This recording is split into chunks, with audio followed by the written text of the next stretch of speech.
April 22nd, 2024, Madison Square Garden, New York, New York. Down 5 with 30 seconds left. The Knicks need an MSG miracle. DiVincenzo lets it fly. This is Game 2, Sixers versus Nets.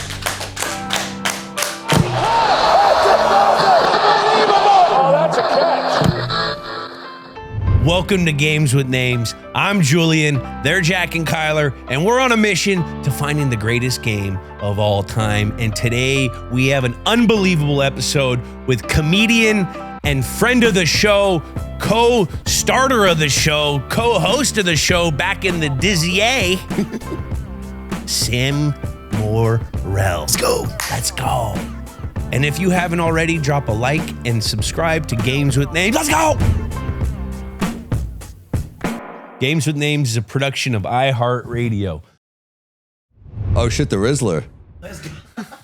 God, I really did not start exercising at that point. I look like fucking shit in a basketball jersey. That's the first thing I saw when I saw you on stage. I was like, you look lean. Like your face looks skinny, like in a good way. I was like, I finally started doing weights, dude. It's why my neck isn't fucked up anymore. But dude, the Rizzler, that was a fucking hilarious game, dude. I still get shit. Yeah, the Rizzler, the crowd went nuts. I mean, you think they love him. You think like Amari or any of these former players get a pop, and then the Rizzler comes out. You're like, this is the fucking star. Our society He's such a funny kid. It's broken. The kid's gonna be like Drew Barrymore, though. He's gonna be fucking. He's gonna be fucked up. I mean, someone had a good point that said he's like very much like an '80s star, like celebrity. The difference is he doesn't have a talent. Yeah, I know. I mean, that's the weird thing is like, usually you have to have some talent. He's got no fucking talent. He just does this shit. Like we had to tell and Greg Fitzsimmons on with him, and they were like, but what does he do? And we're like, we can't explain it. Like we try to explain the Rizzler to a 60-year-old guy. I was watching it. Keep explaining it. So like, how did you book him? Wait, are we on already? Yeah, we're going. We're just going. How do we book the Rizzler? Yeah. I don't know. I played in this. We kept thinking how funny the Rizzler is, and Mark and I kind of became obsessed with just a child who's famous for just this and being cute and chubby, and we just liked it. And then I played in the MSG game with him. Do we have to check the files for you? The files? You know. Cute chubby kids? Cute chubby kids. That's my type. No, he was on our team. Bit of a defensive liability. Don't want to call him out. I was like, you got to pick up Amari on defense. Jesus. But he's 3 feet tall. These games are humiliating because like I can't check. I don't care if he's 50. I'm not checking Allen Houston. The hell is happening? This guy doesn't miss a shot. So you're talking about the celebrity Knicks game. But yeah, I use the word celebrity very lightly because I was called. What are you talking about? You and the Rizzler, big man, big time. Yeah. Let's go. Oh, and that boom dad, the guy who's like boom, big AJ baby, bring that the guy. Boom. Yeah, my mom. I brought my mom and my friend Chase to that game, that charity game for Garden of Dreams, and my mom was like, "Why are they famous?" I'm like, "It doesn't. Just forget it. It doesn't matter." The crazy thing is that the social probably popped insane for their channels. Totally. Oh, yeah. And it was and they got every bit of what they wanted out of inviting all those people. Oh my God, look at him. Yeah. True Detective season 4 right there. This is the crew. The Rizzler and Amari. All right, let's start this thing. Ready? Today we are looking at the first round of the 2024 NBA playoffs. 76ers versus the Knicks, game 2, with the one and only starter of this show. Helped us start this show, helped us get this show on the go. Killing it right now in the comedy world. We had some memories together. We've had some memories, a lot of memories. Sam Morrell is here in the house. Let's go. He is back. Sammy, in one sentence, why did you pick this game? Well, it's a recent playoff game with the Knicks. It's like I'm thinking of my high points as a Knicks fan. The LJ 4-point play was in contention. I wasn't at that game. I was at this game. So this was like crazy to be at this game for, Philly, definitely a Northeast rival. And this series really made me hate Joel Embiid. Like, every Knicks fan's like, fuck. You hear fucking Embiid chants, and there's little kids being like, fuck Embiid, fuck Embiid. And you're like, hell yeah. So Yeah, I mean, this game was epic. All the analysts always pick the Knicks to lose. Healthy Embiid is obviously a problem, but he's never healthy. And it became kind of a dirty series. Embiid, there's a famous picture of him trying to pull Mitch's leg down. He kicked Hardenstein in the nuts. We were down. This game was supposed to be over, and we went up 2-0. So it was a pretty badass start to the playoffs. Is it the greatest game of all time? No, but I wasn't alive for the greatest Knicks game of all time. What is it?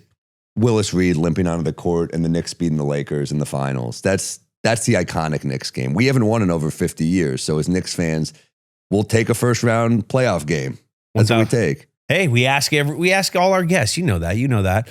So what are you doing in LA? What's this Netflix is a joke? How's this been? Dude, it's been wild. I was invited to the brunch this year for the Netflix festival. Ooh, we made it. You see some really famous people there. Whoa, what is the Netflix brunch? I've heard about this on social. What is this? It's at Ted Sarandos, his home. So it's like beautiful, beautiful home. Yeah. Is it overlooking something? Is it like, does it have views? Are we views? No, it's like classic LA party where you're like, I've heard of these so we're parties. Bel Air. We're hidden. Are we hidden? I didn't even know where we were. Exactly. I That's get in the exactly car. the house you want to go to. Yeah. I was blindfolded. And I got there and it was Eddie Murphy, Seinfeld, Letterman, Sandler, like every big dog in comedy. Jelly Roll, every big comedian. And but it was pretty cool. Yeah, it was wild. So what is this? It kind of reminds me of like the owners meetings Yes. when, the head coaches all get together at the barbecue at, Jay's barbecue or whatever. They have the team photo. Like who's the big dog running the brunch? Like who's the comic that everyone's like surrounding? Who's the guy that this is your first one, so you're kind of new? Yeah, I mean, who's the big swinging dick in there? It's probably what, Jerry or all Murph? those guys that Sandler, all those guys. Yeah, when you're talking to them, you just feel people like, and it's like a hot girl at the bar. You're like, fuck, I better close quickly here. You're like, I got to impress Sandman here, but yeah, the Seinfelds, they offered to fly me back on their jet to New York today. Well, why didn't you go? Because we're doing this, dude. Let's fucking go. God, I love that. You know what's great about the Seinfelds too? She goes, "Why?" My friend goes, "I'm with my friend Mark Norman." He goes, "It was an empty gesture." I go, "I don't think it was empty. I think the Seinfelds." We start talking like them. I think the Seinfelds wanted to fly me back, and he goes, "It was empty." I go, "It wasn't empty." And then I get back to the hotel, and Jessica Seinfeld texts me, "So you're coming on the jet tomorrow morning?" And I go, "I'm doing Julian Edelman's podcast. I can't." And she writes back, "I love him." She follows me. Yeah, she's a fan. So yeah, so I'm they a fan got of her. It. Let's They got go. it. Yeah. Let's go. Man. He recently turned us down to come on the show. It's Jerry all right. did? Hey, we'll get Jessica. You'll get Jerry at some point. We'll get Jessica. We'll get Jessica. Jerry could hit a Mets game or something. You'll get him at some point. Big time. He's a pro's pro. I mean, it's Jerry fucking It took Seinfeld. years of us to like nudge him to get him on our pod, but he did it. It was a great episode. It was a good one. Yeah. He's awesome. Classic. Who was Chappelle there? He was. Now, Chappelle, so I didn't say anything. I was a little uncomfortable because I recently texted him to be the movie that you're in. I made a movie. It's going to be on Netflix next year. Julian is incredible in the movie. He's so funny in the scene to the point that like I sent it to my manager recently, a cut, and she goes, "Holy shit, Julian Edelman." That's the text I get. He's so fucking funny in it. And I took a swing. Chappelle's giving me his phone number when he's drunk. And I'm like, instead of being like, he made a mistake, I'm like, time to cash in. So I had an idea that Chappelle bumps my friend in the movie, and I pitched it to him and left me unread. Wow. So I was like, let me just try to avoid him at this party and the rest of my life. So you didn't say anything to him? No. Did you guys make eye contact? No, he didn't see me. But I'm trying to dodge. He's been very friendly in the past where like he'll see me and stuff and be like, "Oh, really funny stuff." And I'm like, "Oh yeah." Instead of thinking like this guy's drunk and probably says that to everyone, I was like, "I am pretty funny." And then I threw the Hail Mary text. Oh my God. Hey, you know what? If you don't ask, You you have don't to. get. Amen. You Don't got ask, it. don't get. What did Jordan say? You miss 100 shots you don't take? Or is that That's right. Wayne That's Gretzky, right. Yeah. 5,000? Yeah. It's one of the greats. Yeah. You miss 100%, 99% of the shots you don't take. What Chappelle says when he's drinking too. I don't keep. Yeah. No, I gave it a shot, but but the movie's Shoot or really shoot? good. So what do you do at the brunch? Do you guys just eat? What's the spread? A lot of stress eating. I'm going to be honest. It felt like they were pandering a little bit to the black comedians with the spread. Oh, Fried chicken, waffles. I was like, if you get grape juice, I'm going to call you racist. I swear to God. Grape soda, sorry. But you know, it was, I mean, look, who doesn't love fried chicken and waffles? I had a ton of it. It was pretty good. I was hoping for a little more of a brunch spread because it was in the afternoon. It was hot as hell. Louis C.K.'s eating the fried chicken. He's sweating through the shirt. I was like, this feels like an episode of Louis. He's just, I'm like, Louis, you're sweating everywhere. You got to wear a dark shirt to these things. But yeah, no, it was like a who's who. It was crazy. Omelet station? No omelet station. I was hoping for an omelet station. I wanted an omelet. I love an omelet station. Who doesn't love an omelet station? You feel healthy. You get to customize. Customizing is huge. It's everything. or even Courtyard Marriott's got an omelet station now. Come on now. Does it? I don't know. Some of those feel do. like it should. Some of those do, I swear. But then they hit you with that bill. Oh. The hotel I'm at right now, it's fine. It's not super fancy or anything, but they had a buffet, and then you get hit with that bill, and you're like, oh, this was all you can eat. It was all you. It was pricey. Damn. Food is expensive right now. It's crazy. It is outrageous. Wait, is Netflix paying for the hotel? No, but they give you a good. And I'm with Mark, who's the cheap. Mark Norman, one of my best friends, is the cheapest dude on the planet. Is he real? I didn't know so that. It's insane. So he finds a deal. He's like, I got us a deal. So his manager booked I'm like, that's not his manager's job. And he's like, book Sam's room too. So I got a deal. Good deal. Yeah, Mark is always working it. Man. So what else do you do in Netflix is a joke week? I'm doing a crowd work show with Burt Kreischer. I'm so sick of crowd work, but I'm doing a crowd work show for Burt Kreischer. And it's Bird and Shaq. So I was like, we'll see what happens. I'm a little nervous. I've never met Shaq. Shaq's awesome. I was supposed to do his podcast last year, and I got COVID, and I was like, I don't want to kill Shaq. I feel like if I go there and you must have like a big guy, you feel like you get him sick, it could be bad. That was like the thing that came out when I played during COVID. Yeah. And so like the thing was, how are the big guys going to handle it? If they get COVID on the field, we might have someone die on the field. Like it was all because of the big guys, their whole system. Yeah, it was probably bullshit. But I just was like, I don't want to be that. I didn't even feel that bad, but I was like, I don't want to give it. You just feel like you still feel like a dick if you give it to someone. Oh yeah. So Especially you the got big diesel. crowd work. How do you prepare for crowd work? You just got to read the room, I guess. Yeah. So we did that. We did the show last night you were at, and I popped up on Mark's show, and I was supposed to do one of Matt Rife did a show.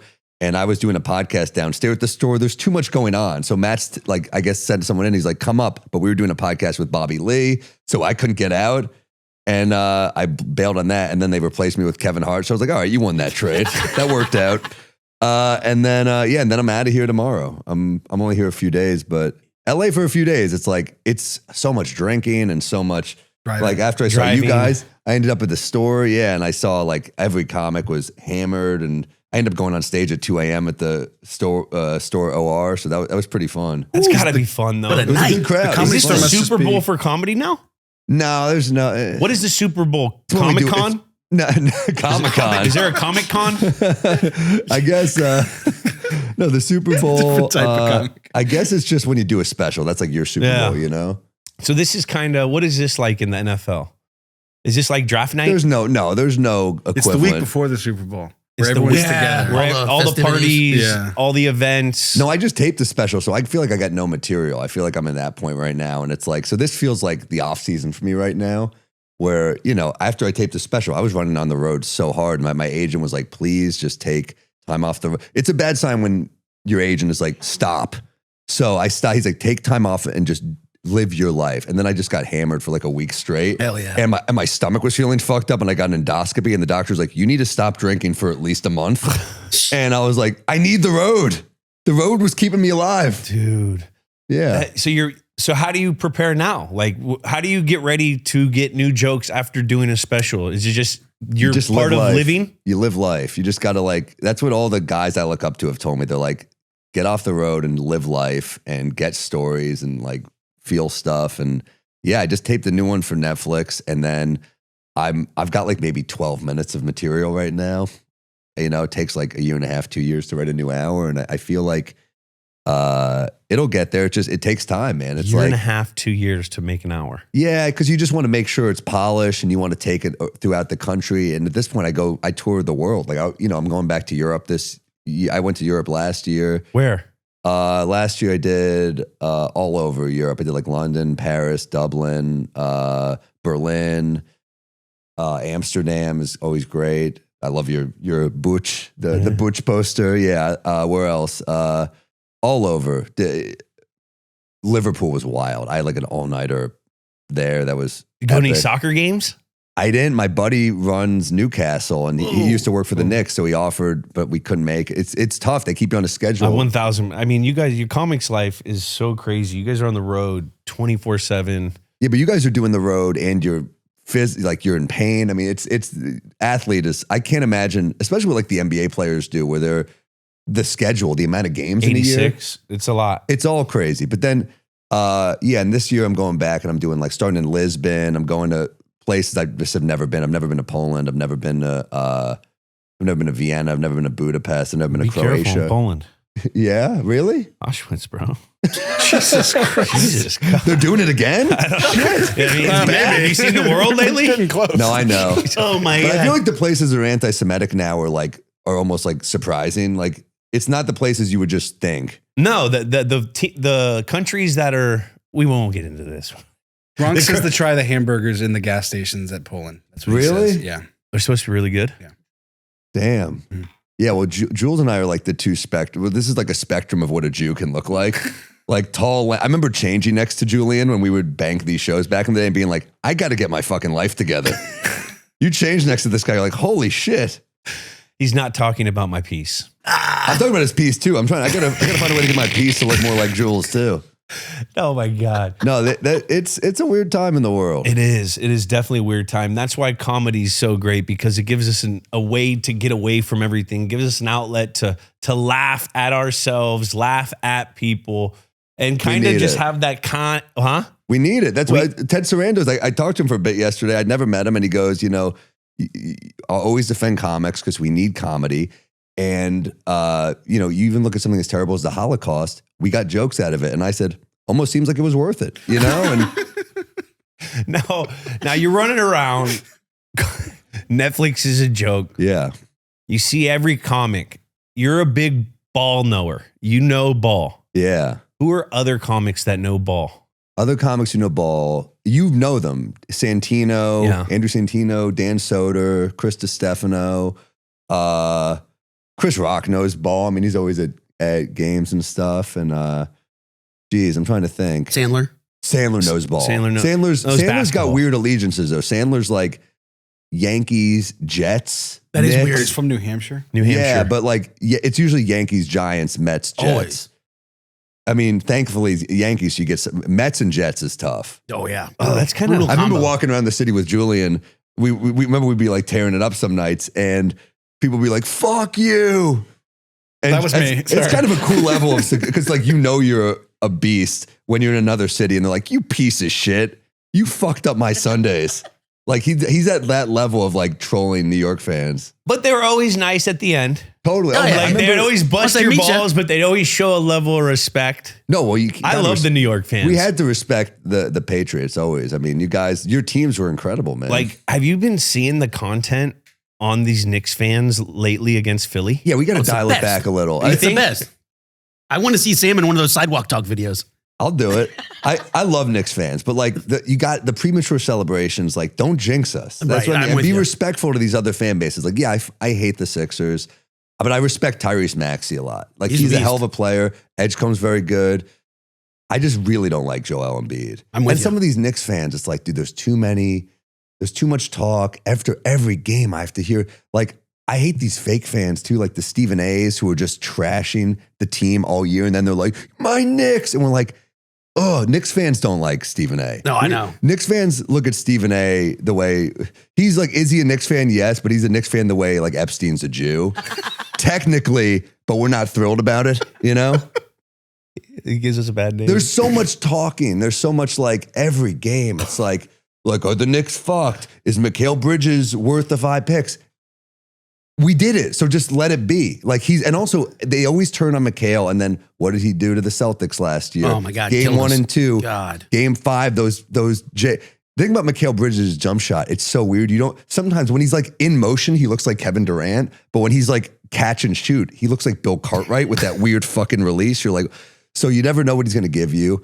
I mean, so we're feeling good about the Knicks going into this thing. as long as OG is healthy. If he's healthy, I feel great because OG is he's our MVP right now. Get that hammy right. The two-way play of OG Anunoby is, I mean, I love that guy. He's like emotionless. My friend said he was at a dinner with him and he was explaining all the antics of the Knicks, and Brunson's like a psycho just cutting his steak.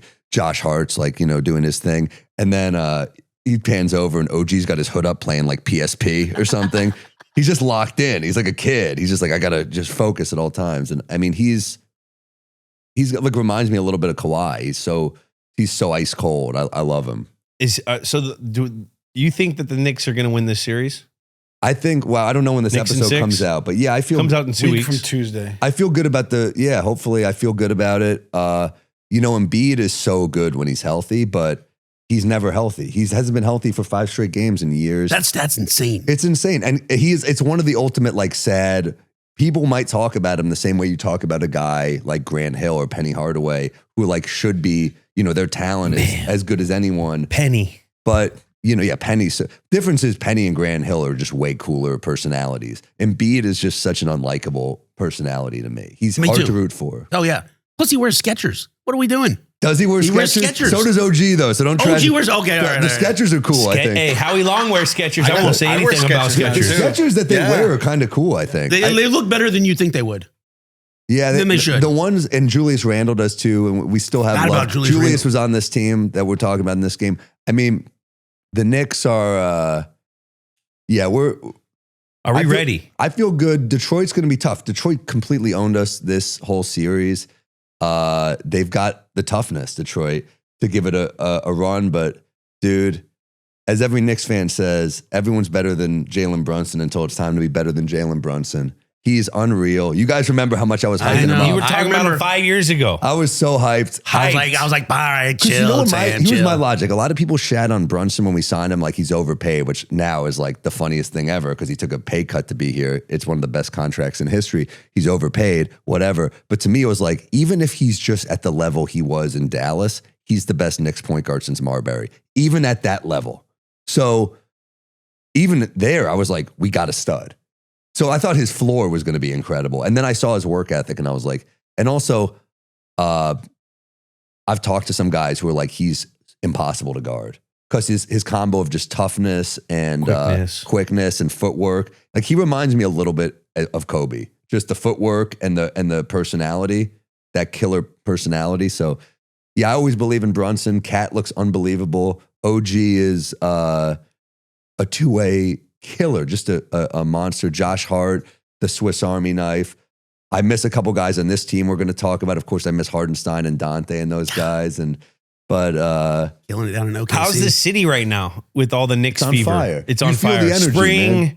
New York is a basketball city. Like you can tell New York's a basketball city because think of what real estate costs in New York, and then you can't walk a few blocks without seeing a court. That tells you everything about it's in the fabric of the city. We love basketball. So when the Knicks are good, it's different than when the Yankees are good, or when the Giants are good, or when the Rangers are good. The Mets are never good. The Nets to me are the ultimate sad way. Like you got Kevin Durant, you got Kyrie, you got James Harden, and still people were going to games. No. Getting a guy like KD it was like Denzel doing community theater. You're like, what are we doing here? This is such a fucking waste of Kevin Durant, who's like all time, Oh, all time. But insane. You live in New York your whole life. Do you know any Nets fans? No, and if you know them, There you go. No, I mean if you know them, they're like New Jersey Net fans. They grew up in Jersey, Right, yeah, and that I- I can respect. But Yeah, you were watching But at Terry that Kittles. point, you're like, this team moved anyway. I mean, no, that the Nets in the early 2000s owned us. I mean, Jason Kidd in his prime, people don't give him his due as an all-time Went to great the point guard. championship a couple times, Blowing right? kisses, They all that, lost. yeah. He got cooked both times, but Yes. that wasn't his fault, man. That team was sick. Kenyon Martin, Yeah. Kenyon Martin in his prime was like a monster. They were badass, but they killed us every year. But no, they've been a joke ever since. Brooklyn, that arena, it's the Liberty's arena, dude. Like I'll go to a Honestly, Liberty game, but Sabrina, baby. I don't care about the Nets. Man, New York's popping. You gotta explain to me the experience of sitting on the court in Madison Square Garden. I've been denied. Dolan didn't let me go sit there. Because you're a Boston sports legend. he literally denied me. And then I heard he actually denied McAfee. Oh, really? Also, like this is like a thing. He doesn't. You guys are New York sports guys. That's No, like- 1000%. He won't let you come in if you're an opposing fan and sit on the court. He denied Damn. McAfee. Maybe I'm a Dolan guy now. I like that. I like it. I'm So, into it. I like that. How do you deal with getting your tickets? They let you in. You're New York guy. What do you? Yeah, do you buy I in don't these things? question it. I'm shocked they let me do it, but yeah, they're like, do you want to come tonight? And I'm like, yeah. So my boy Chase was at this game with me. He's a huge Knicks fan. He's like a psychotic fan like I am. He's obsessed with Walt Frazier. He's obsessed with just the Knicks culture and every team. I think at this game he was rocking we always wear this brand Bacher back pages. They make funny Knicks shirts and stuff. And it was a Captain Clutch. Yeah, they were looking at my boy Chase right there before he got his hair transplant. So he's going to be mad at this pick. Did he go Turkey or U.S.? He went U.S. Nice. Yeah, he kept There it you local, go. but yeah, he's rocking his. And then I'm got the old Starks shirt on, Slam. Got to rep my boy. I love John Starks. Was like my childhood hero. I remember you always talking about him. Starks and Love Starks. I love seeing him courtside nowadays. Oh, he's just the most beloved, and he's so nice. And yeah, man, I did a gig for the NYPD at the Garden, and not the easiest set I've ever done. And, but Starks and Marbury were laughing. I was like, that's like gets you through it. That they're laughing. yeah. I'm like, oh god. And then Chris Stefano went on after me, and just he knew it was a tough gig, and he saw me like just doing what I could to get him. He opens with like 3 minutes of like, "You guys are heroes," to applause. I was like, "You pandering cunt! How dare you!" I gave him so much shit after, but the lineup was like it was like me, Chrissy, Fat Joe, Cyndi Lauper, and John Fogerty from CCR Whoa. did an hour, and he was 80 years old. He was incredible. He was unreal. But yeah, it was definitely like the community there is so cool. The Knicks legends are so nice. Like Walt is the most humble legend. Walt Frazier, Always like, looking fresh. always looking incredible. Are you dapping up Chalamet and Stiller? I've never met Chalamet. Stiller's really cool. Stiller's a really nice guy. And I was at a game. I took my mom to a game recently, and Stiller's just chatting up. My mom's an old New York lady, so he's chatting her up for a while. Let's He's go. He's the nice. I thought he got a little too much shit for this Met Gala thing. I would never go, but I'm also would probably be a way worse husband than he is. He's probably going for his wife. That's what people He don't had the realize. Knicks tie on. He had the orange tie. And the friend. But He the- said the friend who owns the table. But I bet his wife's like, I want to go to the Met Gala. You go to every game, and like, but yeah, if it was, I heard the explanation. He hasn't been in 10 years. Timothy Chalamet is invited every year because he's Timothy Chalamet. Ben but isn't Stiller's Stiller not. really famous? Huh? Yeah. Stiller's freaking Zoolander. I know, Yeah, but Gaylord it's Fokker, the come Met, on, man. The Met, like he hasn't been invited in 10 years. Like he's only going because a person, his friend, bought a table. Okay. What they do is they sell these tables to like real rich people, and they invite people to come with them. It's just a world that I have no interest in. Like basketball, I have so much interest in, and especially the Knicks being good. To me, there's no better place in the world than like being at a Knicks game in the playoffs. Like the energy is just outrageous. Oh, I can't like, even imagine. yeah, sometimes they'll hook me up with tickets, but I will buy them also. Like I bought tickets on the road for this run, and I had to cancel one because of a family emergency. But I will go. I'm going all the way with this team, baby. I love this team. What's Real the fan. Mount Rushmore of courtside celebrities? For the Knicks or in general? Let's go Knicks first. I mean, you got to give Spike. Spike his due just for like being there forever. You guys ever chop it up on the court? I've never talked to Okay. Spike. He's on the other side usually, isn't he? I don't. I'll go wherever they put me. All right, so I don't know. Never talked to Spike. God, I don't know. Tracy You know, Morgan. I mean, it's hard to do 4 because there's so many diehard fans, and It just is. like always, like Stiller's great, obviously. Tracy Morgan's great. Sharippa, Edie Falco, all those like. Susie Essman's hardcore. I like Susie a lot because I saw her at a Rangers game, and it was right at the Knicks trade deadline, and we both were like not speaking, and she's like, "What's wrong?" And I was like, "Just worried they're going to trade OG." And she goes, "That's why I'm not speaking."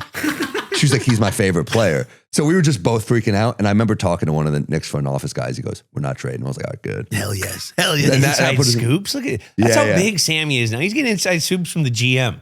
It On wasn't the a court. GM, but it was someone in the world, and he was like, Upper he's division. safe. We're He's getting like, upper He division. goes, the Knicks love him too much. I was like, all right, because I'm such a big OG fan, and yeah, I don't want to trade. I love Cat too. I don't want to trade anyone. I like our team. a good core. I think this team can do it. So that's part of being a fan, though. You always believe in the guys. I just Are you- picture Susie going full Susie on the GM if he did trade OG. Yeah, she would have been like, you fuck, you four-eyed fuck. Yeah. Now, we got to ask you about the Giants. Have you been Yeah. following them at all? Harbaugh? Yeah. How we think I about like that? the hiring. I mean, how do you not like it? You know, I mean, Jesus Christ, he's not banging a reporter. That's a good start already, right? He's not banging a married, pregnant reporter. You got to be like, that's a good move. Hey, just boat trips, man. You know what guys do on their personal time is what they do on their personal Just happen to time. run into each other out of this You know what? Also, though, resort here's in the thing about Sedona. Vrabel. He made the Super Bowl. Like, you can't fire a guy after making the Super Bowl. It's true. So Although, Mr. what is Kraft it with can't Boston fire anyone coaches? for How about that. Ime Udoka? I Remember know, that bro. shit? Yeah. It's not great. Celtics won It's not great. Is there something in the water in Boston? I know. Right now, It the ain't water great. is a little funky. It ain't great. I love that dirty water. Man. I'm Ime, pumped, and I John love- Farrell, yeah. It's not Yeah, I great. think we got a cool young quarterback, a cool young running back. Mixed it up this year. But yeah, I feel good about the Giants. I think it was weird because they were 2-4 last year before the injuries happened. Right. And it felt like a good 2-4 because the vibes were good. And when you're young and you're building to something, I think it's cool, you know? So, yeah, I was fine with it. I like the direction they're headed. What do you think? I'm excited for him. I like Jackson Dart. I like that they signed Isaiah Likely, a really good tight Yes. end, big target down the middle of the field who didn't get utilized a lot because of Mark Andrews in Baltimore. So Yeah. he has a lot of juice. I actually have him on my fantasy team. So if John Harbaugh, if you're listening, please He's a let's Boston go. guy. Huh? He's a Boston guy. Yeah, he went to what do you go to Everett? Coastal Carolina, but he's from I Boston. think he's from Everett. Yeah, I believe so. We got some Goes- Boston badasses in New York. Cam Schlittler from the Yankees, Boston guy. Yeah. That guy's a killer. Oh yeah, yeah. I just met the young stud for the Boston Red Sox. I met him at Strega. Roman Anthony? Hey, Roman Anthony. The guy's Good kid, he's good kid. 21 years old, dude. It's so crazy seeing these athletes now, isn't Crazy. it? Do they look like kids to you? Oh yeah, I feel like I'm too old to be like, do better. You feel so weird. Like now it's to a point where, we're both hitting 40 here I know, man. soon. And these guys are like damn near 20 years younger than you. Yeah, it makes you feel like a loser. I know, it's weird to be like, yeah, good I'm kid, good hungover. I kid. barely made it to the bagel shop. I'm like, you need to run faster on the court. Yeah, it's sad. It is sad. Now, let's get into some comedy craft talk. Okay. What's one of your favorite jokes that never worked? I got a couple. Okay, I got two. I'll give you two. One is it never really works. In 1 week, I had maybe my three favorite stand-ups compliment this one joke, and it still never worked. It was Attell, Chris Rock, and Louis C.K. All were like, that's a good joke. And the joke it just wouldn't work. The joke is my friend, no, this is a joke. I was dating a girl and she was always cleaning up after me. And I didn't ask her, did she just be cleaning up? And she's like, God, you're a slob. Why don't you hire a cleaning lady? And I said, the same reason I'm going to prostitute. You're crushing it. You gotta read The City. Never worked. I liked it. I love that. And I had one also about my biological dad and I was, raised by my stepdad and he, had to legally adopt. That's the whole thing. You have to sign, you have to get the biological father's signature so that you can legally adopt. So I was like, it's kind of like the opposite of a UPS package. You're like, here's my signature and I do not want this. It's another one that I think people got too sad. Usually. I like both See, those. you're laughing because you guys know me and you That's know true. I'm okay. Yeah, I when you think I think people are like, are you okay? I'm like, of course I'm okay. I'm joking about it. So I'm actually, I lucked out, the way I was raised. But those are two that I feel like I liked. But just because you like it doesn't mean it's going to totally make the hour. No. What's one of your favorite jokes that you've heard from another comedian lately? Lately, oh, okay. Damn. Or just ever. Or Ever? Any Dave Attell joke. Dave Attell is the funniest dude I've ever seen. Chris Rock, Dave Attell, like always kind of. Oh, I loved Greg Giraldo, R.I.P. I thought he was so R.I.P. great. indeed. So he had a joke I love about the Civil War letters, about how he read a book and all the Civil War letters written, the kids in war, they're like 15. They'd be like, they all sounded like, these worldly men, but they were like 15 in war, like, my dearest Hannah, the morn finds me wrath by the fiery pangs of your absence. I bear your cherished memory with me as I fight I battle the forces of tyranny and oppression. And then he goes, think what your normal letter now sounds from a guy in like Iraq. Dear Marie, it is hot as fuck out here. My balls are sweaty because I'm in the desert. That always got me. The dessert got me good. So I love jokes that are like really smart and really stupid at the same time. So that one always got me. Any of Rock's, you know, like those two 90s specials from Rock, like I think are like all time.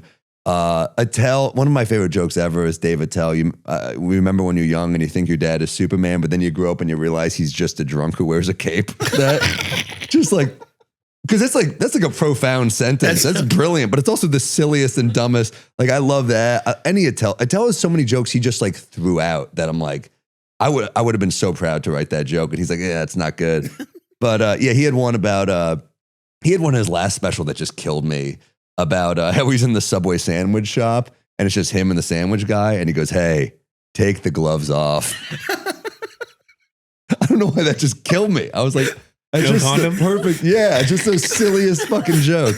So yeah, any Attell just throws away jokes. I'm like, that'd be any comic's like favorite joke. And I pop in. I'm like, he's still the funniest comic ever to me. Jersey Mike's. Oh God, I love Jersey Mike's, dude. I've never had it. It's so good. It's so good. I think it's like, And you can get cheesesteak. oh, dude, I love all the Jersey Mike's, man. Shout out Mike's Way. I was Mike's a Subway Way. kid. Yeah, I was too. But I'll be honest, I was always so much more pumped if I was like anywhere I saw Quiznos. Quiznos. Oh, bro. Quiznos hit so much hard. Subway had the branding. They had For sure, Jared, for sure. who at the time we thought was a great dude. We love We Jared all back fell in the day. for it. We all fell for Jared's kind eyes, but it turns out they weren't kind. Not at all. Turns out he was a pedophile. That guy, bad guy, Jared. But no, that I mean, and they had Clay Henry for a minute. Remember that guy? Got real big on burgers and fries, but now he's down to a smaller size. They were really pushing it as a health food item. Subway. That's how they got I thought us. it was healthy. That's why I ate it. That was, I Jared think did that was lose a the weight, though. Seinfeld He did bit. lose the weight. Didn't Just Jerry from even think about walking. that? He's I like, think he that's a did. 12-foot hoagie. How is it healthy? It was like, he was like, this is bullshit. I was like, oh yeah, it is a 12-foot piece of bread. And we thought, now It's everyone's actually like 11 they got anti-carb, but sued. that was, I ate it all. I loved Subway, dude. But it's, Same. It's What is before the we other knew the one? other ones, though. Blimpie. There's another. There's Blimpie, Jersey, Mike's, Blippies. Jimmy John's. Jimmy John's. Jimmy John's is good too. Jimmy John's was getting big when I was in college. I like John's Jimmy is- John's. Look, I ate them all. They all- Me too. I liked them all, but Jersey Mike's kind of, to me, was the one I was the most pumped for sure. It stuck around too. All right, before we jump into the time, the place, the game took place, let's do a little athlete association with some comics. Okay. I'm going to give you a comic's name. You tell me what athlete they remind you of. Okay. All right.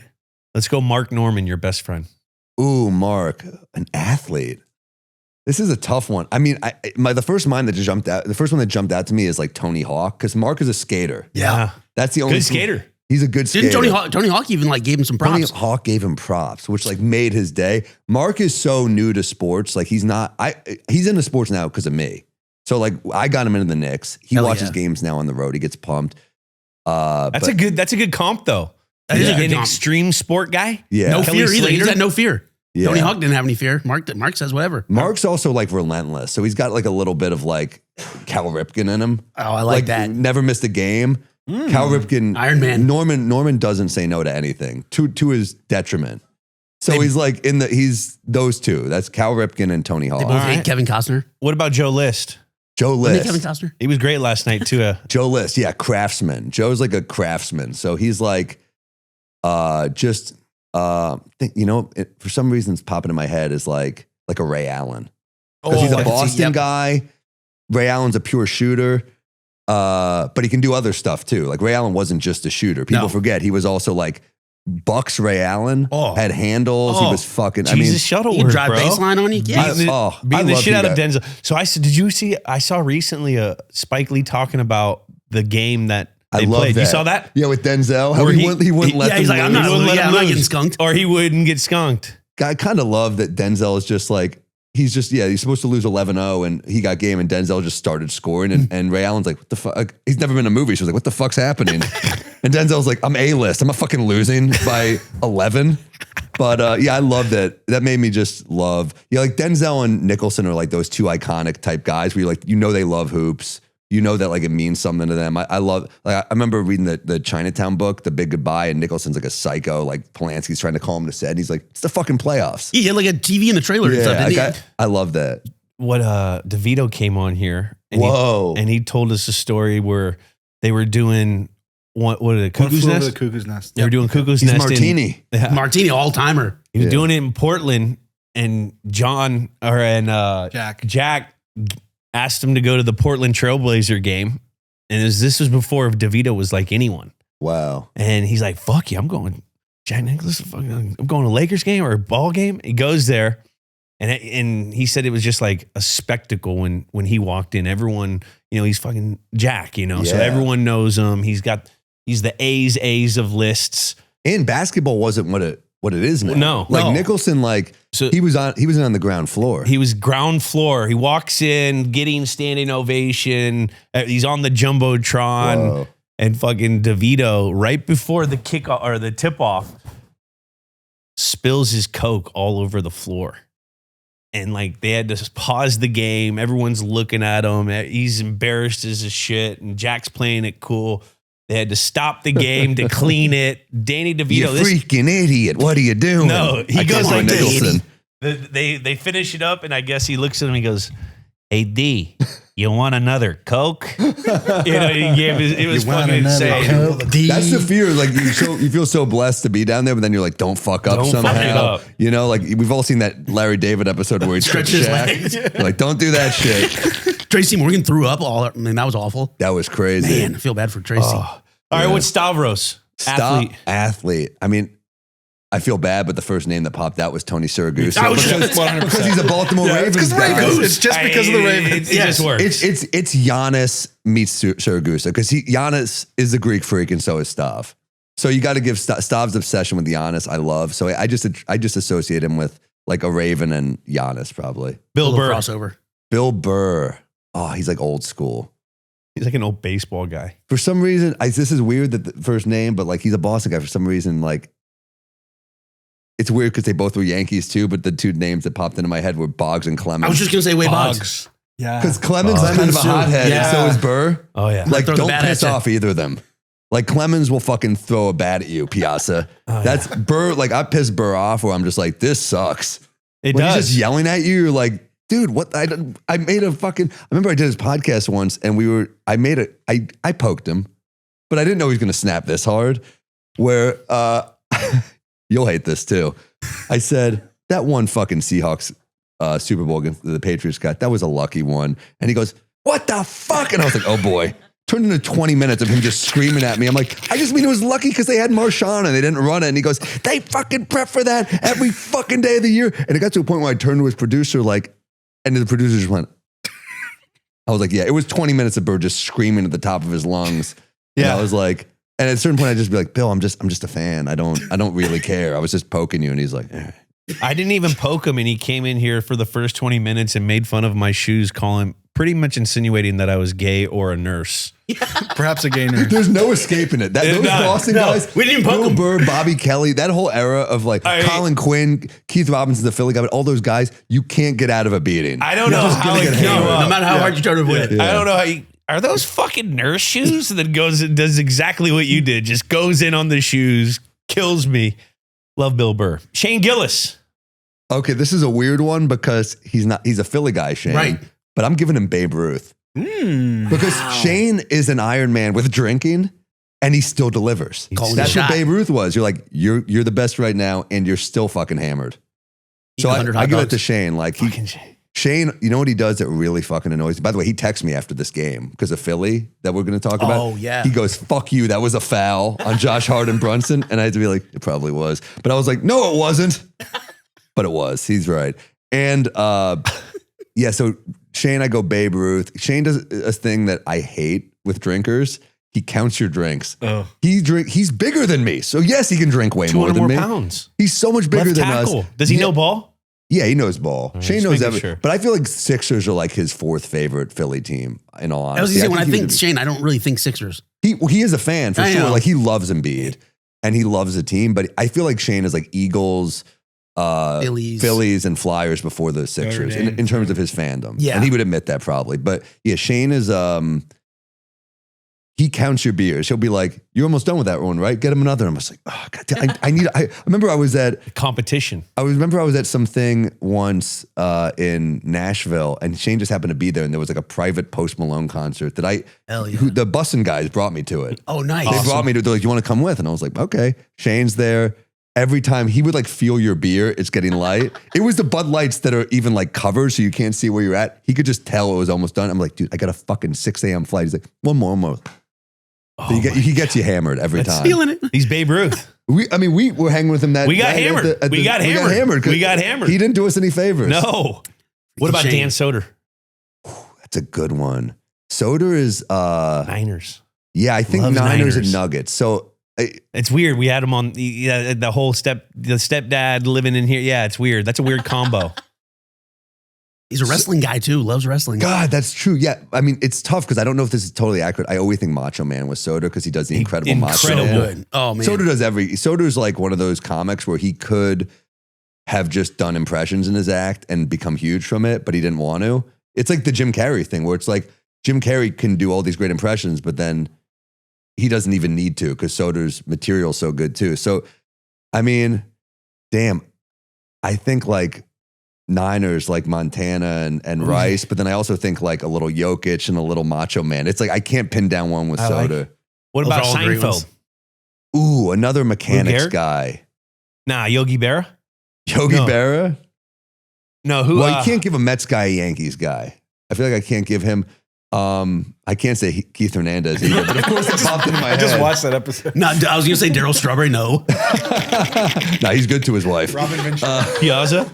Piazza's. Oh, I loved Mike. I'm a Yankees fan, but I love Piazza. He's dude. a man. I think everyone did. How about Shia LaBeouf calling him out the other week? You remember that? Mike What? Piazza. That's right.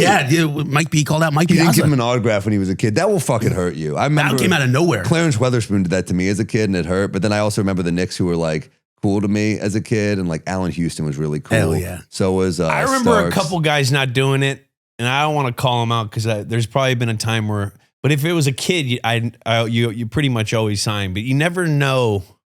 You never know. It was Phil Mickelson for me. Turned me down. Really? Yeah. Barry Turned out he was a Bonds. dick anyways. He turned you down, but Yeah. not the Saudis. Love That's gonna Barry hurt. too. Damn, that's I'm trying to think of Seinfeld's definitely another like Ledge. You got to be a legend. yeah, it's like I'm thinking of like old school, like it's almost like this is a weird one for Jerry, but I almost feel like it's a like a Kareem or something. Yeah. Because the skyhook, he invented a new thing. Jerry kind of invented a new style of stand-up. Jerry was he would give credit to like Jay Leno and Robert Klein and stuff. But I mean, I feel like people sometimes like give Jerry shit like his style's dated, but I'm like, dude, he invented that style. He really kind of did. And he's still doing it at a high so level. yeah, and it's still at a high level. So like to me, it's like the skyhook's timeless. I think Jerry's style's timeless. So I'll give him that. I just saw an In Living Color clip of Jim Carrey doing Seinfeld in the back alley. Have you seen that clip? No, I haven't seen It's it. on In Living I Color. know the one, and then yes. he's got like Costanza guy, and he's like trying to. I don't know. I can't tell the story. I'm not good enough, but it was funny. Go look it up. Let's go look it up. All right, let's go back into time where the game took place. This game took place April 22nd, 2024. Not too far ago. Not too long ago. Not yeah, too pretty long recently. ago. And some of the 2 years. pop culture, we got Civil War was #1 movie. Never saw it. It was like an A24 movie. Yeah. right? I heard it With was Jesse good. Plemons. I think it just depressed me too much. Me too. Just- I was like, I don't want that too real. That, too that close to title home. just sounds like I'm like I don't want to sit through this shit. But Well, I heard it's it was about good. a reporter. It's about like the reporter's perspective on the tragedies of what's going on. So it was kind of it was fun. It was hard. It was good perspective to like look into like what the people capturing the war look like. Yeah, Think too real. I couldn't get amped up on it. I'm with you. Yeah, it was hard. It's It like was seeing hard. a movie called Your Dick Doesn't Work as Well as It Used to. Too real. Yeah, but it's A24. #1 song was Too Sweet It's by A24 and it's got Robert Pattinson in it. Like, all right, maybe I'll see it. Take This Blue Pill. Just a lot of apologizing the whole movie. It's like, sorry. It's not usually like that. I remember that song, Too Sweet. That's a cool It's a song. good song. Yeah. It's a good song. I like it. Did you watch the Dune 2? I didn't see the second. I saw the first. Pretty good. I liked it. Yeah, no, I it mean, was fun. It's not my. I feel like I'd never got into the books, and I feel like a lot of the I'm with people you. are into the books. But yeah, Chalamet's good. He's a good actor. That's the thing. I don't like sci-fi stuff, and I didn't read the books, but I still liked them. That's what I heard. I heard they're cool. The second good. one was cool. They're visually pleasing. It's like a Star Wars kind of thing. I love in a Star different, Wars. You know what I mean? With Who like, doesn't love Star Wars? I love Star They Wars. made too many. I've liked the originals the best, but like I thought the new one where they all die was cool. Do you see that one? Was Yeah. that Rogue One? Oh yeah, That that's was the fucking- best. I think that that's was really the best good. filmmaking. I just watched Sorry the for the whole spoiler. timeline. They all die, guys. Just watched the whole timeline with Lily. She's getting into it. Star Wars? 9 years old. Let's go. That's such a cool time, man. It's such cool that you get to. But we went from Introduce your episode, kids. like we Really? did it in chronological order. So we started when Anakin was a little boy and turned into Darth Vader. And it all started because there's a fucking meme going around of Darth Vader around her school. She's like, Dad, I want to watch the Star Wars. What is this? This guy's so creepy. And then she falls in love with Anakin and then he turns into Darth Vader. She's like, what? What's going on? To prepare for relationships in life. Exactly. You think Exactly. he's sweet, but he turns out to be a piece of shit. The new Anakin's going to be the Rizzler in the next series. Yeah, what's wrong with this guy? Oh, my God. So what were you doing in 2024? Around this time, you just had Amazon. Yeah, I just taped an Amazon special, which is I think going to be on my YouTube channel in July. So if you don't have Amazon, yeah, I like that one. That was a cool one. I like that. I like my new ones. I think is better. I like my new one a little better. They're all good. They're all Thanks, man. Yeah, I like the Amazon one. That was fun. So 2024. Fallout Just- came out. I watched like an episode or two. I couldn't get into it. I love that actor, Walton Goggins. Goggins. I couldn't get into it's hard to get into shows, man. I just watch movies because if I don't like the movie, I'm like, that's an hour and a half. But some of these commitment new issue. shows, it's a commitment issue. It's It hard. really is. Like if that's why I know I'm gonna fall asleep within 25 minutes. Yeah. So I'm not gonna start a whole series. It's gonna take me 5 nights to watch one episode. I might as well just do a movie. Yeah. It's crazy. Sam says that the last 2 series I've invested in only because of Goggins, White Lotus, and this Fallout. If Goggins watch wasn't in them, I either. wouldn't watch either. It's huge with the video game peeps. Yeah, and I didn't even play the video games. Yeah. I'm just here for Goggins. I'm watching the 1923 right now. Ooh, I heard That's that's, right. good. I like it. He's good. He's a good I writer, like that guy. Sheridan. Yeah. Oh man, one of my favorite movies, Hell or High Water. He wrote that. Underrated. He's Awesome got a movie. niche right now. Yeah. Wind River, That whole awesome. little like country thing No, he's going. cool as hell. I like his stuff. It's like that show Yellowstone will turn you into a Republican. You're just like they're trying to take this white guy's land. This is messed up. No, he's a. The other one he did, Wind River, was amazing. Awesome. I think he's made some. I like his Sicario. movies even better than his shows. But I know. I like all his stuff though. He's really He's good. hitting. Caitlin Clark came out. Number 1. She Number was drafted one. number one. That's another way to say Oh that. shit. Yeah. Caitlin Clark amazing. went to the WNBA. Oh, she's awesome. Number 1, baby. Seriously, she's brought in so many eyeballs to the league, and they just got their Getting everybody CBA paid. done. Yeah. Everyone's getting paid now. Unbelievable. Yeah, she's a killer. The Liberty are they disappointed in the playoffs last year, but I love Sabrina. Are you watching WNBA? yeah, I'll go to games sometimes. I think it's fun. I like Sabrina, Breonna Stewart's amazing. Oh, Stewie. You know, John Kell Jones. I like their team. I think they won the title the year after this. I think so. Yeah, they got eliminated this year, and the Aces won last year. But yeah, the Liberty the year before. Yeah, I'm into it. The Season's respect kicking level- off here soon. Does the respect level just go through it? Like when you're sitting on the court watching these, I mean, these girls are huge. They're like 6'6". Yeah. I mean, it's real basketball. How is it? That's where I always get my sense of how the sport is when you get to see it up close in person. Nothing like that in basketball. How is it with the WNBA? They're awesome, man. Sabrina's a shooter. It's crazy. I think she went 1 for 19 in the game they won the championship. So Yeah. it's crazy to shoot that. You're like maybe the best shooter in the league, and you just shoot like absolute shit. But they still won. So I work out with her. with Sabrina. Yeah, she's awesome, man. She's over at Churchill every once. A few years back, she used to come there a bunch doing her rehab. She's a monster. Just all her exercise. She's really disciplined, determined. Yeah, it's growing. I they're think the fucking league's growing. studs. It's good. It's like, you know, and Did the Celtics won NBA championship? Didn't you just hang out with Jaylen Brown recently? it was a while. I did some fashion show at the Apollo. My two things, fashion and the Apollo. And it went as well as you think it did. I did not open on a good. Talk about Showtime at the Apollo. It's Kid Super did it. Oh, nice. So Yeah. he puts you in his clothes and he put me in like a giant fur coat. I was sweating. I think my opener was, man, I haven't sweat like this since I had unprotected sex with that QAnon chick. Silence. I was like, oh boy.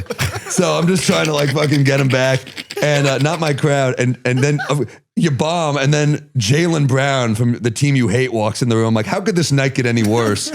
Give And you then the he hook turned at out the to be Apollo. awesome. He was so nice, and he was like, dude, I thought he was gonna be like, you suck, but he was like, that was really funny. And then I was like, thank you, but fuck the Celtics. And he was like, whoa, whoa, whoa. And I was like, Brunson's gonna get you.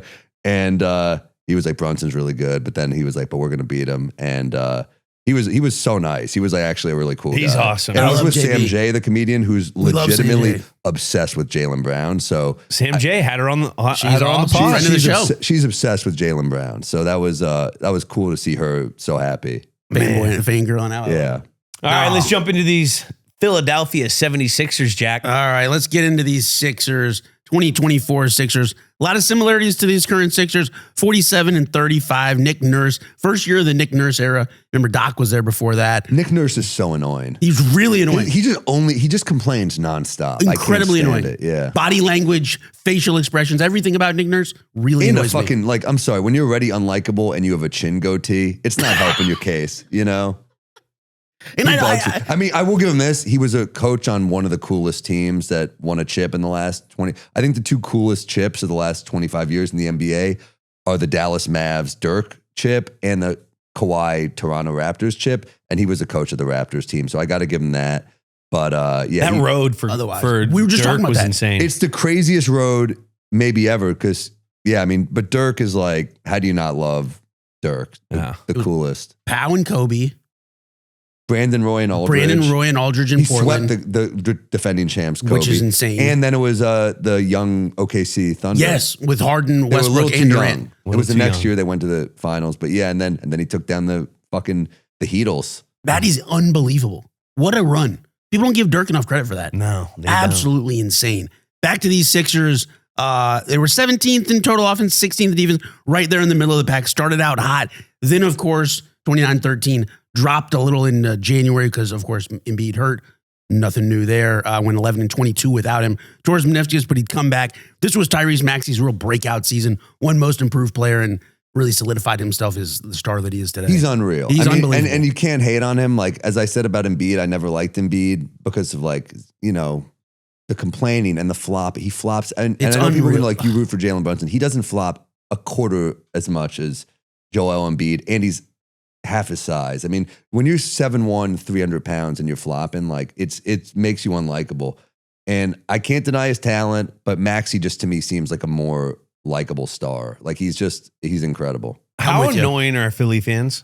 They're tough, man. I mean, I'm dreading the comments for this episode. Like, I should Bring have them picked the on. six. They're probably going to dox my family. These fucking people. They're animals. Like the Pacers fans are annoying, but they're less annoying. Polite. Philly fans are I would say as tough as it gets. I was going to say, because that's a very unique rivalry for you. It's very specific Knicks Pacers.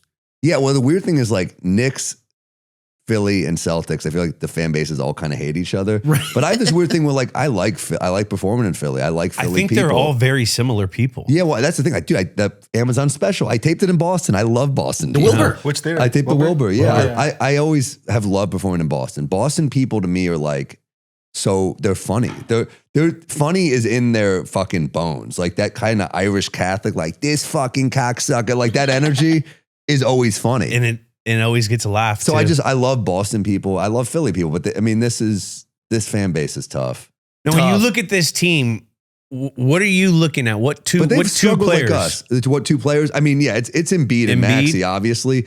Tobias Harris has had kind of a sneaky good career, but he didn't scare us in this series. Kelly Oubre played very good defense on Brunson, you know, long defender, but Brunson still cooked them in this series. Like the last few games, he was just dry. He averaged like 36 a game in this series. Unbelievable. And yeah, Buddy Hield kind of looks like fucking Simple Jack a little bit with that teeth. Big chompers. Yeah, amazing shooter though, Buddy Hield. And no, this team doesn't really.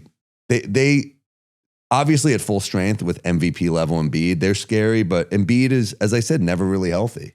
This Is was he, the first year after does he Harden piss you left. off more than any other NBA player, Embiid, or is He's he up there. I'd say it's like him and Halliburton, but I can't call as annoying as Halliburton is. I can't call him unethical. Embiid feels unethical. Halliburton's more of just like you don't know how to defend him because he's so unorthodox Yeah. and that shot looks weird and he's clutch so Halliburton's really annoying. I don't like him.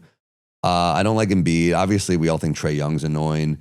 The Hawks team we just beat wasn't that unlikable, though. No, it's weird to see always them without liked- him. They were trying to turn CJ McCollum into a villain, and I was like, CJ's he seems kind of cool. I always like CJ. Like, and then at the presser, he's like, I'm a nice guy. I have a family.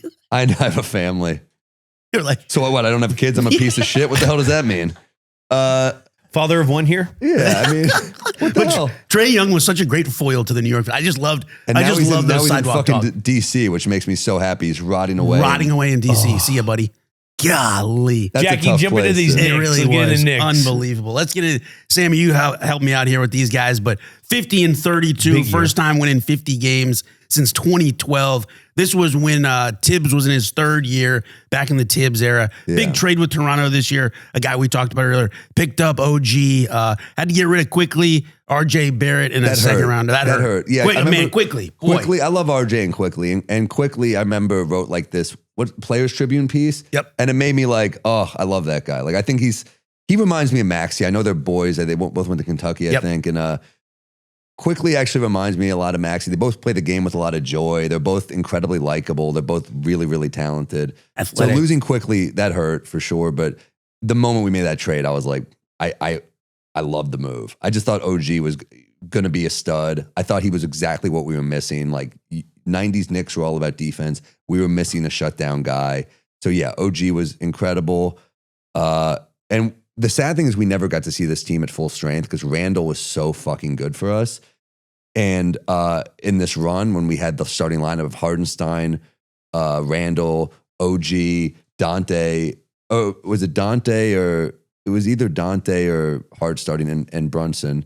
It was Dante and Hart was off the bench, I guess. And Mitch off the bench. Like, holy shit, we're pretty tough, you know? So yeah, I mean, we never saw this team at full strength because of Randall's shoulder. You got to miss Hartenstein. God, I hated Julius. not I being there. adored Isaiah Hardenstein. He was one of my favorite Got a players. good Jew I name mean, too.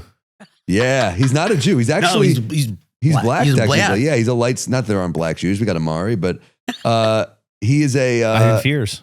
Shout out. Yeah, no, I Andre mean, Tippett. Hardenstein was a great player, Remember. man. I mean, he did everything we loved. Hard defender, beautiful teardrop, amazing passer, played really well with Brunson. So yeah, we miss Hardenstein and DiVincenzo, we can't not talk Shout about out this Dante, fucking guy who dude. balls out this game. Dante. Speedy recovery. We still love Dante and Julius in Minnesota, but yeah, Dante was just the big ragu, the flamethrower. Like, how do you not love this dude? All heart. This was that V1 of the Nova Knicks, man. This was it. I had a Goodvillas shirt, Goodfellas, but it was Goodvillas. I And remember that. it was Hart, Brunson, and Dante, and now they make it with McHale. I was going to instead say, of then you Dante. had in Michaela. But yeah, and no, we never still. got to see the four Villanova guys together. But yeah, Dante was big time. He was awesome. Now, when did you fall in love with this specific Knicks team that pretty much has transformed into what they are today? When did you know that this team was going to be? Because this is when they all started knocking off and Knicks Yeah. started being good. Well, it started with Julius And your Randle. Brunson take started to sound good. You got to respect Randall for coming here. You know, we there was all that talk that the Knicks were going to get KD, Kyrie, and Zion. That was all the memes. And then we didn't get any of them. We got Julius Randle. And then there's a And, Greek freak talk. and we got and what? And then the Greek freak talk to New York was somewhere in there. I was part of the Greek Freak talk. I did his benefit with Yeah, I was Hassan gonna say, you Minaj. talked And I directly was to him. like, he was like, you a Bucks fan? I was like, no, I'm a Knicks fan. He was just like, and I was like, I'm a New Yorker, dude.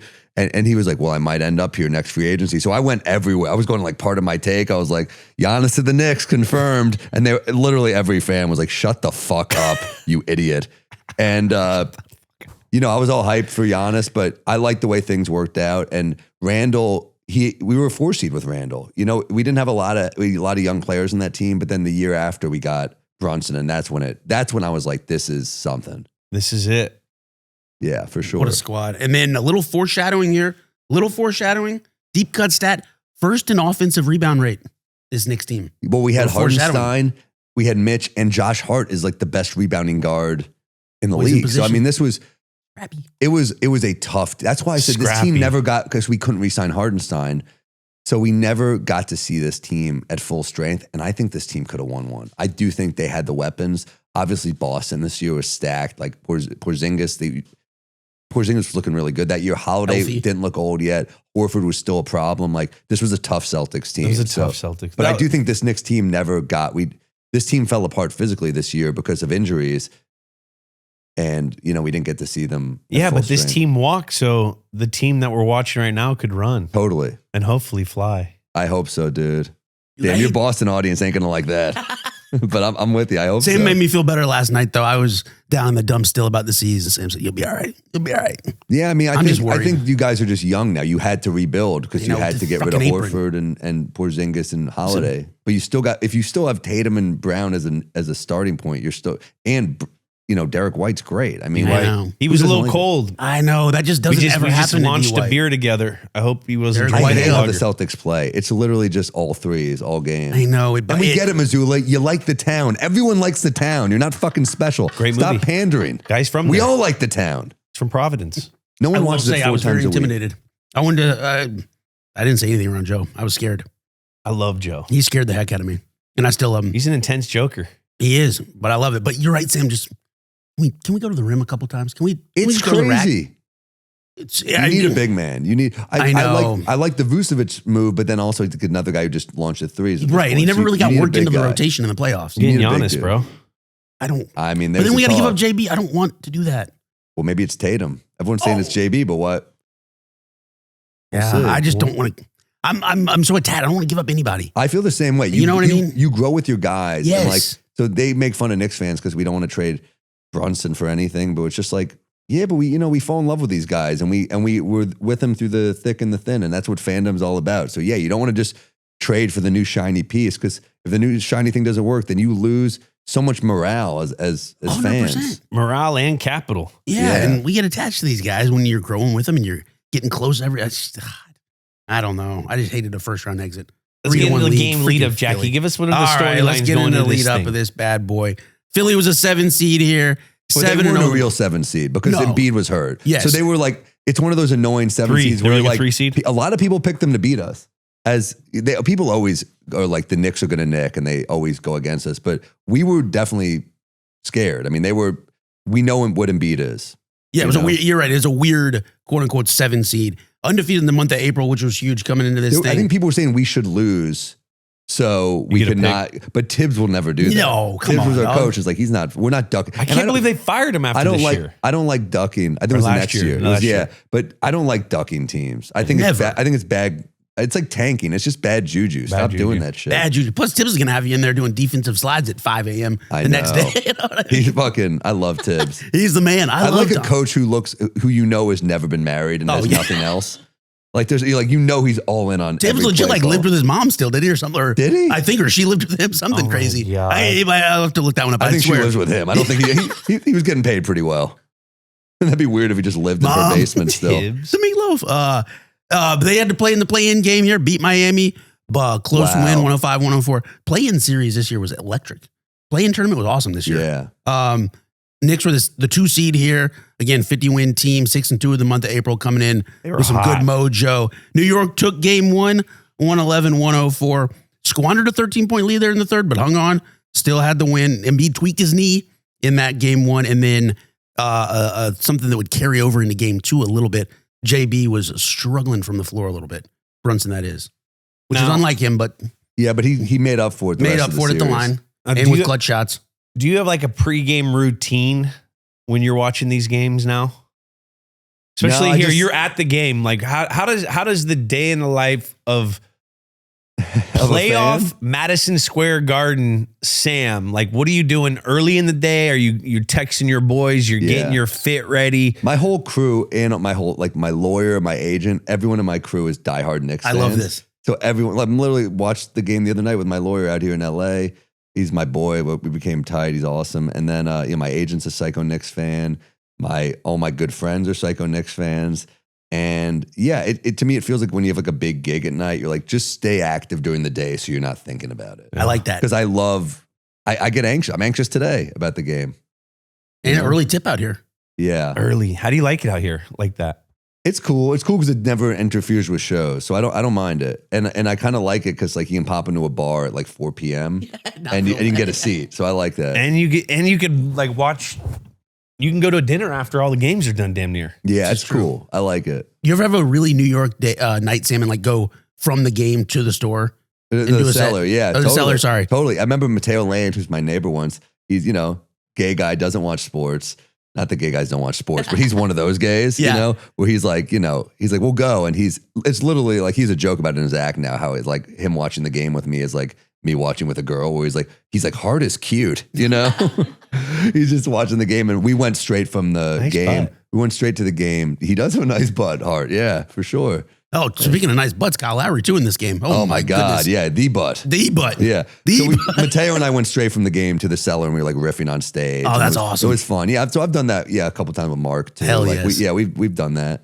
That's such a New York There's night. I something love about that. walking downtown after the game and just feeling the city energy, and be careful on 7th Avenue. But if you're up for it, it's a beautiful thing. All the joy, you know, it's cool. Are you walking to the cellar? Or are you getting on train? Or are you going Uber?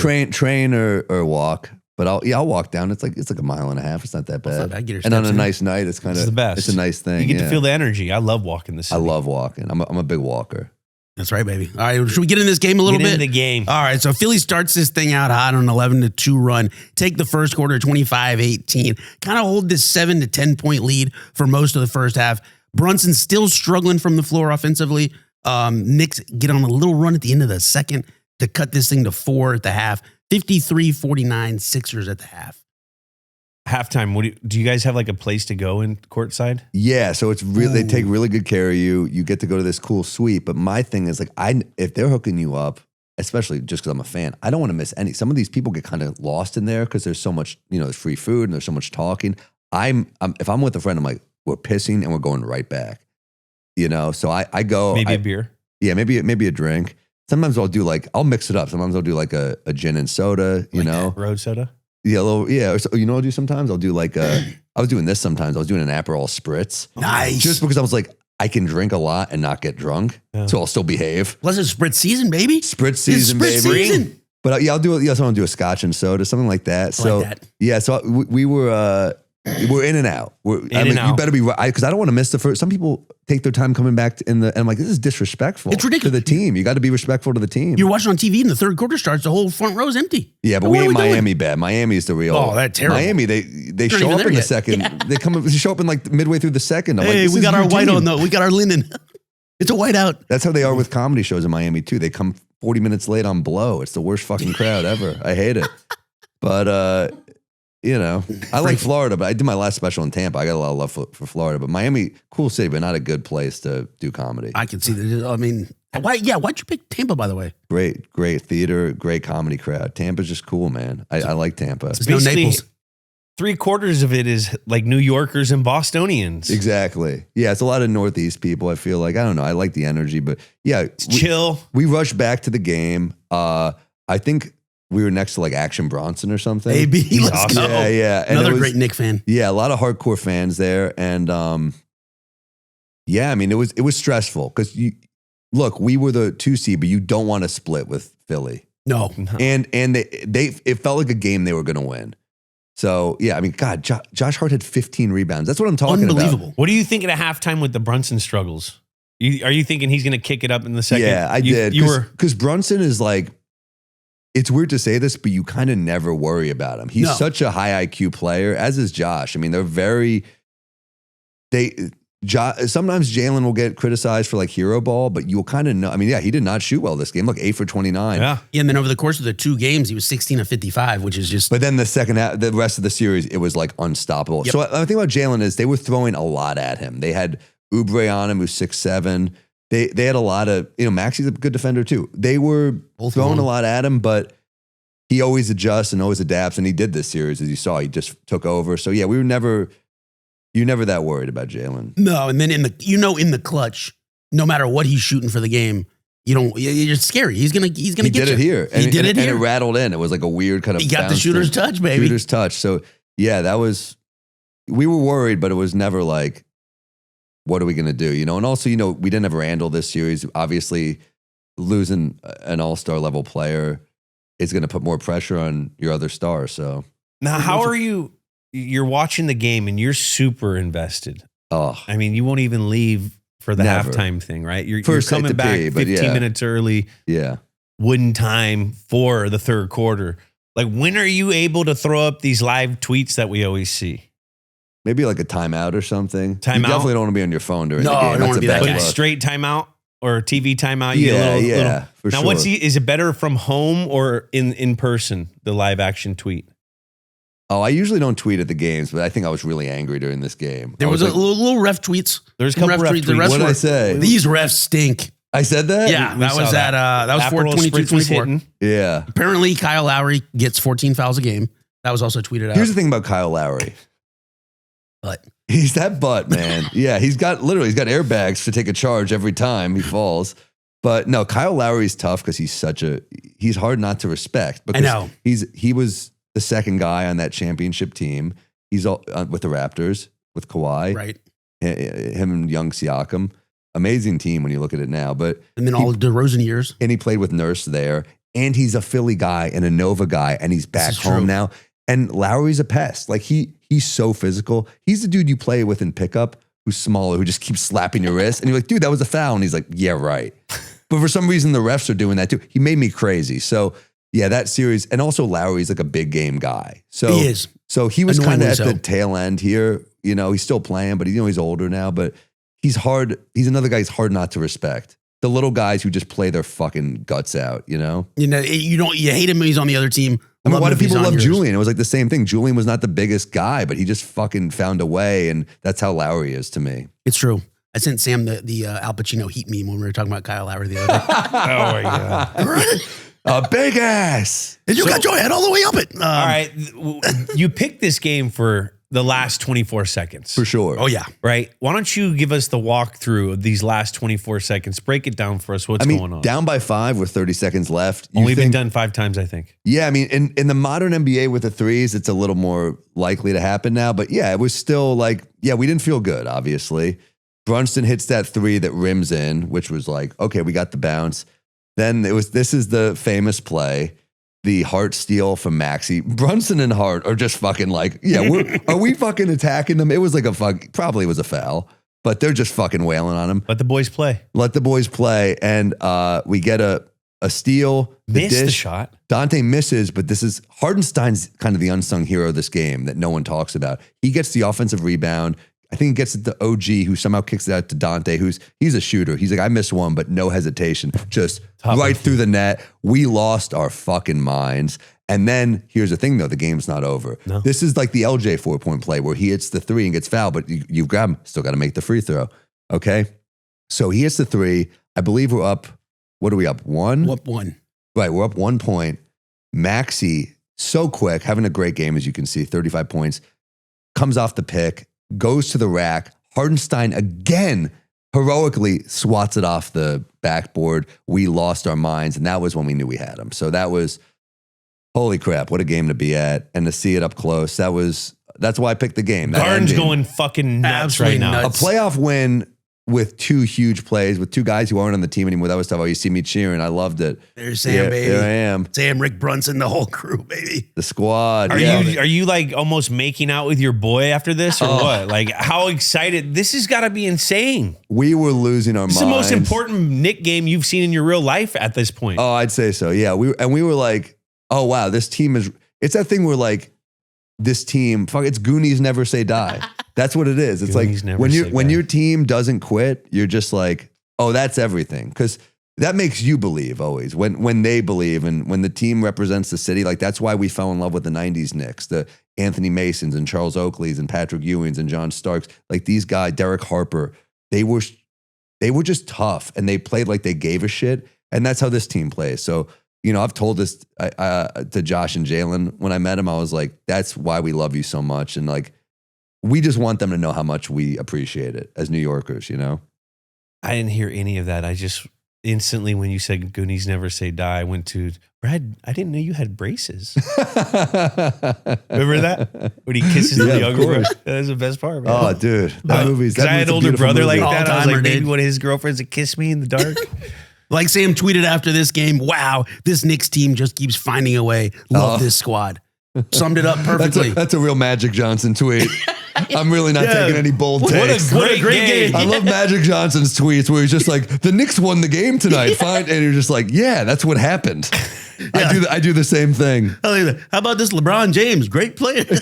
Well, it's like, what can you say at a certain point? Like Brunson and these guys, they just like, I just like, you just keep doing it. Brunson, it's the same thing about OG. You're just like, wow, I fucking love this guy. Like some of these guys, they just, you can't believe they're on your team. We were bad for a long time. So when they're good, you want to soak up every minute. It's the truth, Is this man. the craziest game at the Garden you've ever been to? It was, when Dante hit that shit, you feel the building shaking. That's the crazy thing. You hear about stories that Walt Frazier will tell, like when Willis Reed came in the building and he goes, it was so loud and the building was shaking that they were like, I can't, I'm scared the building's going to collapse. That's what it felt like, honestly. Yeah. I do a thing when players are shooting free throws where I just will like get up and stomp because I do feel like you feel it on the floor. Oh, yeah. And it's annoying. And that's, A rumble. when everyone's doing that, you're like, this is fucking crazy. So yeah, it was. Did you talk shit to any of the Philly players during this? Not really, but Not like a fuck you or a mean look? More talking to the refs. I'll talk to the refs. Some of them will give you a look too. It's funny. Like Tony Brothers always is just like, shut up. Yeah, he always just looks at me like, ugh, this idiot. But yeah, I'm like, come on, call it fair. You know what you got to do, Sammy? Yeah.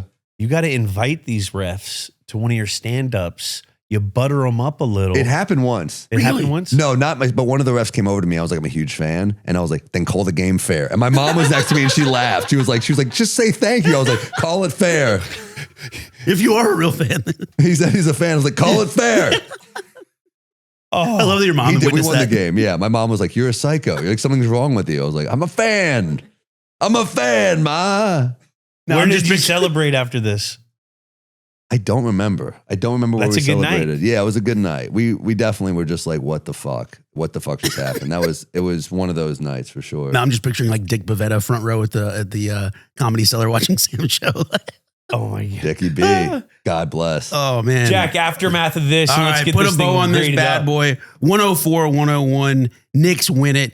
Take the series ultimately and go win And this Philly thing in fought this 6. year. They fought. Maxey They took fought. a game from us. I mean, it was not an easy series. As they always do. And then just to clarify and stress how insane that comeback was, it was just the 4th time in the play-by-play era, dating back to 96, that a team has won a playoff game after trailing by at least 5 points in the last 30 seconds. Jesus. Only other times, Miami against San Antonio in Game 6 of the 2013 finals. Larry. Golden State's overtime win over New Orleans in Game 3 of the 2015 playoffs. Kobe's game winner to beat Phoenix in Game 4 I the remember first that round one. in 06. That was sick. Pretty crazy, bro. That was a cool Phoenix team too. Good company. Yeah, that was like Marianne. When he hit that, when he Nash, all kind of Kobe just dribbled right and fucking hit that right on.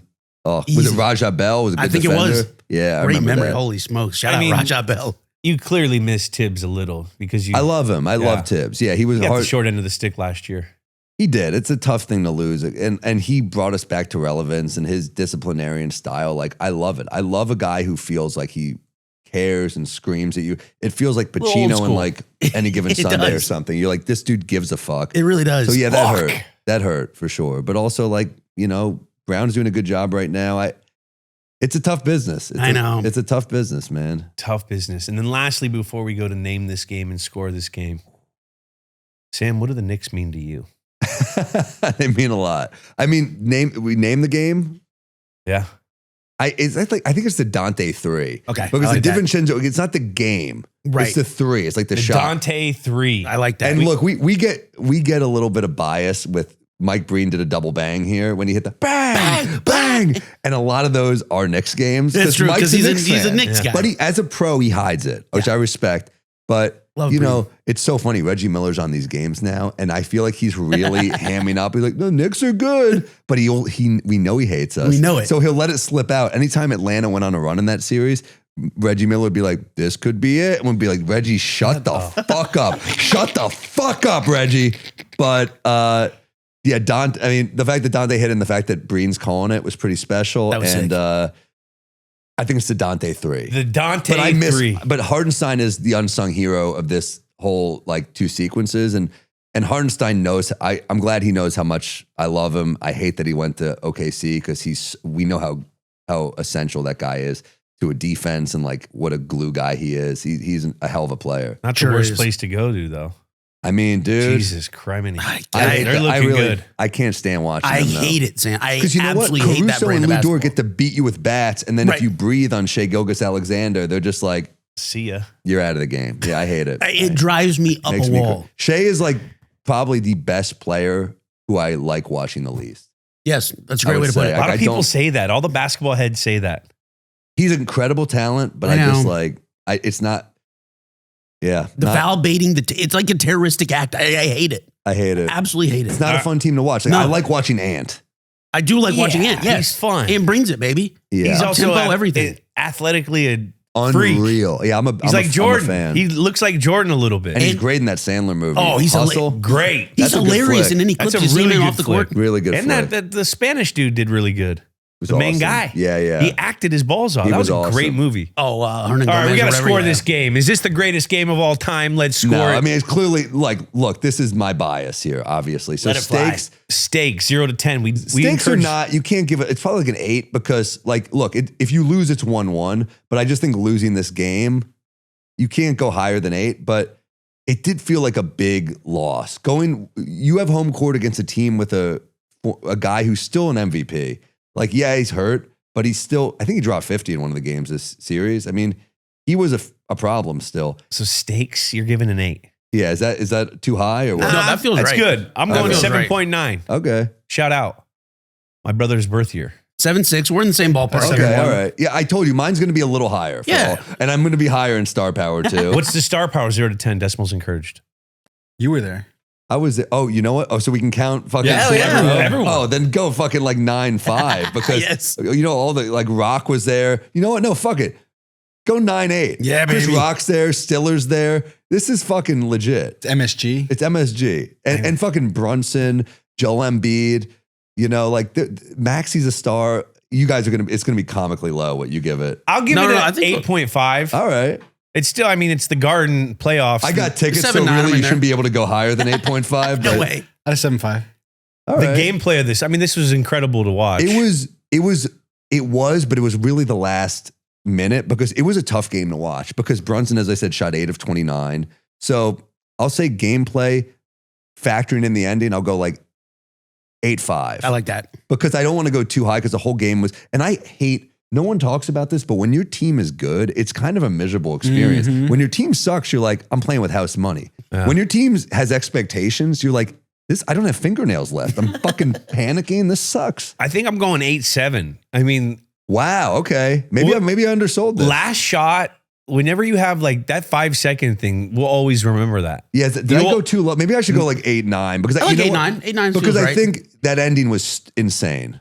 The big Anytime you raccoon. got a walk off anything, Mhm. that race game, that always raises the gameplay. Now, the name of the At an game, the 8-1, Dante 3. I'll give it like, you know what? There's like a different rating for New Yorkers and just sports fans because this isn't like The Catch. This isn't like, I can't do that. But it's like, I think I got to go like 8.5 here because every New Yorker knows it. Every New Yorker, like when we lost Dante, it hurt. Oh, It really hurt because he was only a Knick for 1 year, which is crazy because of Seems how much we nuts, loved yeah. him. Like he was such a beloved player, and New York's got so many Italians. So like they were like, Dante, The we big got a ragu. guy. So that was tough to lose him. God. I still root for him every game. Like I know. I hate to he's- see that Achilles. Oh, That hurt. I'm going 8.4. Okay. I mean, look, 7-3. I Knicks think haven't been good in a long time. Kyler's This- bringing us down on this I'm one. bringing us down. I see, that's fair. Where does it rank on the list? So it's a 7.96. It's a huge for. So it's tied for our 67th game with the Miracle in Miami, Doug Flutie, BC versus Miami in 1984. Oh, the Hail Mary. I don't know about that. Can you see a little low? The Veritek A-Rod fight. Oh, wow. Casey Affleck. A Casey You can Affleck. see here. Oh, man. He's awesome. Oh, it's also tied with Game 3 of the 2002 Easter Conference Final first round. What game is that? Let me see this one. That's got to be like the Spurs or something? Or Is that Baron the Davis? Lakers? That's the new one with No, Baron it's Davis. Lakers. Wait, where is That's this? Lakers. Oh, first round. Sorry. I thought it Yeah. was finals. First round is damn. Did what we is just do it? that with BD? That was the Baron Davis. Oh, Baron Davis was money, Yeah. dude. That He guy, just had that guy had a so- bag for Jamal back in the day. Mashburn. Those were some fun He was Hornets like teams. he was one of the first point guards with like hops where you were like, holy shit. It was like Legit. that era of point guards where you had like Steve Francis and franchise. Marbury could jump out of the building back then, you know. BD Oh, was dunking on Karolinko. Remember That that? was that was sick. so cool. That was when I liked the Warriors. the Warriors were And then sick. after that, I moved to Boston and I never then they got really good and I kind of never got to see them. But But you like that Warrior. I could see BD, Spreewell before him, that. those Run like TMC. they were shitty. Run, yes. Those were the fun Warrior teams. But the Warriors teams now, it's like I just feel I'm so envious of those fans because like you got Curry. Yes, you have And Steph. Draymond is like, you hate him if he's not on your team, but if You he's on love your him. team, he's like, Draymond Green is a fucking he's uniter. unreal. He's the yeah. guy. He's the ultimate hate him if he's not on your team, love him like Yeah. to a T. But I would love him if I was a Warriors guy for sure. Yeah. I hate that they're a little bit of a shell of themselves, but still. That's how Like it a always waning ends, dynasty dude. of Save Kerr, whatever. That's how said. it always ends, man. I know, but I love those teams. Nothing man. lasts forever, boys. Nothing lasts forever, but I don't love. think we missed anything. Maybe I think love. we nailed this, dude. Yeah.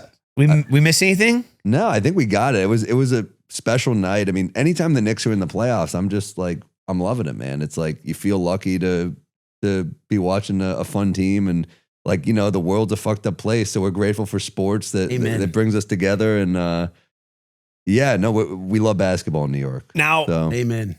in that red cup last night at your special over at the, what is it, United? The United when I was Artists Theater. performing, Yeah. Was that a Bodega Cat in there? I was drinking a Bodega Cat and Coke. I like a whiskey Coke. It was hitting last night. The was Bodega hitting. Cat. It was hitting. Rachel made a good one. I was making Jackie making had a Manhattan for Bodega people, Cat. yeah. Good. Jackie- It was I'd say good. that I can't pass it up when I saw it sitting there. Yeah, no, I loved it, man. I saw Jackie on tour. We were in Charlotte. That's That was- right. You shared some. Do you know what Bodega happened Cat. that night to me? That was Did I when you ever almost tell died this? on the way to Richmond. I texted you. Yes, that. I was like, Dude, so I did a tour bus for most of the tour, but the first run was like just 4 or 5 nights. So I was like, the bus is really expensive. So you find ways to like, let's just do a Sprinter van after the show, which is a little annoying because I like the tour bus because you could sleep on the bus. You wake up in the next city. You can go to the YMCA, play some ball. Yeah, baby. You know, all that. Get a So schwitz in. I get a schwitz in. You heard that bit. Yeah, I heard that one. So then, They watch two guys suck each other off. I don't know. that's going to be in the next special, that one. Got to wait for that one. That's not the one coming out soon. But so then we're on the road and Gary Veter and I, you know, my boy Gary, and we're in the Sprinter van, just Gary and I heading to the next city late night. And it's like, we're all tired. We're like, let's watch this. Let's watch one of the Oscar movies we haven't seen. It was when The Substance just came out with Demi Moore. Oh, yeah. So we throw that on. We're watching the back seat. The driver we would have fallen asleep if we weren't watching this movie. So shout out to this movie, which we didn't enjoy. We were like, this movie sucks, but we didn't like it. So it was keeping us awake because we were like, this fucking sucks. What the hell? And then the driver just falls asleep and just drives us right off the fucking road. And we're like, what, dude, what the fuck? And he's like, ugh. And we're like, we had to grab him and he woke up. We're off the fucking road. We had to pull into a rest area and had another car Jesus pick us up. We're like, we're taking another car. dude, when I was texting with you and Brian, I was like, holy shit, dude. I know, man. Not even the last- That's terrifying. that was like, Shout out to The Substance. shout out to The Demi. Substance. Kept us alive. She was Kept looking all us freaky in that alive. thing. Oh my God. That was like, bro, that was scary. That was crazy. And I wasn't even there, and I was like, my heart was racing when you texted me the next You day. know that you probably Holy had crap. some Bodega Cat in you, and I so your did. nerves were nice and calm to handle the situation perfectly. I just got in a huge wormhole of listening about this cook on the Titanic that drank so much whiskey that he was able to tread the 28-degree water for fucking 4 hours, What? and he survived. Holy shit. You saw that? You heard it here. Alcohol's healthy. Heck yes. Alcohol saves lives. Bodega Cat for you. Bodega Cat. Everyone go check out his podcast. We might be Yeah, drunk. you got to come back, man. I gotta come on, back. Yeah, I And gotta come back. It's always fun. I'm on the road. I'm not doing a ton really. I'm doing Verona, New York, the Turning Stone Casino. It's a cool casino. And then I'm doing it in Europe. I'm going all over Europe. So I'm starting in Lisbon. Then I got Athens, Budapest. Holy shit, are my numbers bad in Budapest? You want to see a sad seating chart? Because you never know where. And then like Zagreb, Croatia. I've sold a shitload already. Hell You never yes. know where you're gonna have. So that's why you take a chance. and you're like, Croatia's beautiful. that's what I've heard. And It I is also, so awesome. fun. And I also just wanted to go to these places. So yeah, I'm hitting Stockholm again. I'm hitting Copenhagen again. But then I've never been to, Warsaw. So I'm doing a Warsaw and I'm doing all these other places. There's a great burger awesome. in Copenhagen. Really? It's like it's called like the Gaslight or city. something. I've heard of this. Yeah, it's a I great think you burger. told me about this one. Man, yeah, I got in the airport with Lily, Nice. and we left our passports in a family changing room because she had to like pee, and we're walking down to the terminal, and all of a sudden I hear my name, or we hear Julian Edelman has to come to. Da, da, da. And I'm like rushing because we're kind of late. And Lily goes, Dad, they're saying your name. And I was like, what? Oh shit, our passports. We ain't got them. It was crazy. Damn. Great burger though. Shout out. Copenhagen's cool. And I'm fired up. I'm going to like Vienna too. I'm going to all these places I just wanted to go to. So I was like, I'll just you know. That That's is gonna be awesome. Who you taking Gary with you? I'm bringing my boy Chase is coming Let's with go. me. Chase. Yeah, doing a buddy trip. He came That's with me gonna be so last fun. time. Yeah, and then but Gary's usually on the road with me. Yes, Hell Gary. yeah. And Gary's in this movie that hopefully is going to be out top of next year with All this time guy. scene, bro. It's an all-time scene. I'm proud, Julian. I'm proud of this performance he gives. I'm like, this is fucking epic. So You're I'm, killing I'm You guys all pumped. three were awesome. I can't wait to watch it Netflix next year. Yeah. That's the word. What is the name of the movie? the tour? The tour. Yeah, You we're on never a told me bus, that, I and don't it's think. it's got a loaded cast of comedians. Like Santino is great in it. Stav is great in it. Self-funded, Norman, so everyone got to go self-funded. stream it, man. Yeah. Everyone Pretty goes cool. stream it Took a because chance, he took a put all chance. his money and his effort, his writing, everything into this. If it doesn't work, I'm homeless. he's homeless. I'm living in these YMCA's. Get nice fits. Young men. Gosh. Jules, give Sam that trophy. We had that since What's this? first We season. forgot to give you our trophy that you got a gamey, bro. I'm honored. So we wanted to give that to This you. is Jack, what is hilarious. our category? Most requested guest. Sam beat out Bill Belichick No, and Tom it was Brady. best future guest. Best future it was guest. you, Tom Brady, and Bill Belichick, and you won. That's right. Sammy, thank you for Love coming you, on. dude. Love you, bro. Great to see you guys. Thanks, Sam. Man, it's always great to get the insight of Sam because Sam's like our ultimate like insider to the comic world. He is. He's our portal. He's our portal. It felt like we were getting the band back together, too. It did. Like old times, baby. Down on Canal Street. Man. You know, like it's so fun dropping his name It is. to the comic world. Carries some weight. Like that's my like, oh yeah, I'm boys with Sam Morrell. Dude, I fucking love Sam. That guy's so talented. Like, you know what I mean? Like any comic. Like he's a comics comic. Oh, for sure. Is he a comics comics? He's a guy? comics comic. I think so. I think he's widely well regarded as like one of the better joke writer comedians. Joke right writy now. comedian. Oh, I think when unbelievable. you See, I'm talk to not- comedians, they say that. We Him were and li- Mark are both I like mean, I joke shouldn't writers. say that. I mean, as a, you know, as a roaster. Don't I roast kind me, of, bro. we Roast mode. honestly, I should start retaining the comics. You could start retaining anything. Yeah, that would be great. That would be great. But the retaining of Retention, we had a shout lot- out retention. We're comic eccentric. Yeah, we are. We're comic adjacent. We're comic adjacent. We're good in every hood with I all think comics, man. eccentric. Where's Gronk? I don't. We're not word guys. Not word guys. Man, well, I love- it's I'm, great I'm to a have little back. discombobulated because I feel like I'm a little thirsty and need a little rehydration. Killer segue. Oh, oh, oh, 1 for 2. oh, Awesome. Completion percentage is up. oh. There you go. Those are Let's hard. Three for 4 is good. Those That are was hard really to good. catch. I You gotta gotta really zing that watch thing. them. You know what? You gotta It's the only thing I practice live what for you these preach. days. I always tell the young kids, you don't catch the ball with your hands, you catch it with your eyeballs. And that's just a reminder to myself. Just like I have to remind myself every once in a while, I got to get one of these liquid IVs, put it in the all-inclusive, awesome little holder, Reusable. rip, tear, and let's go. And bear, which is rare. And we go. I like to give 2 shakes. 1, 2, 3, 4, 5, 6, 7, 8, 9, 10.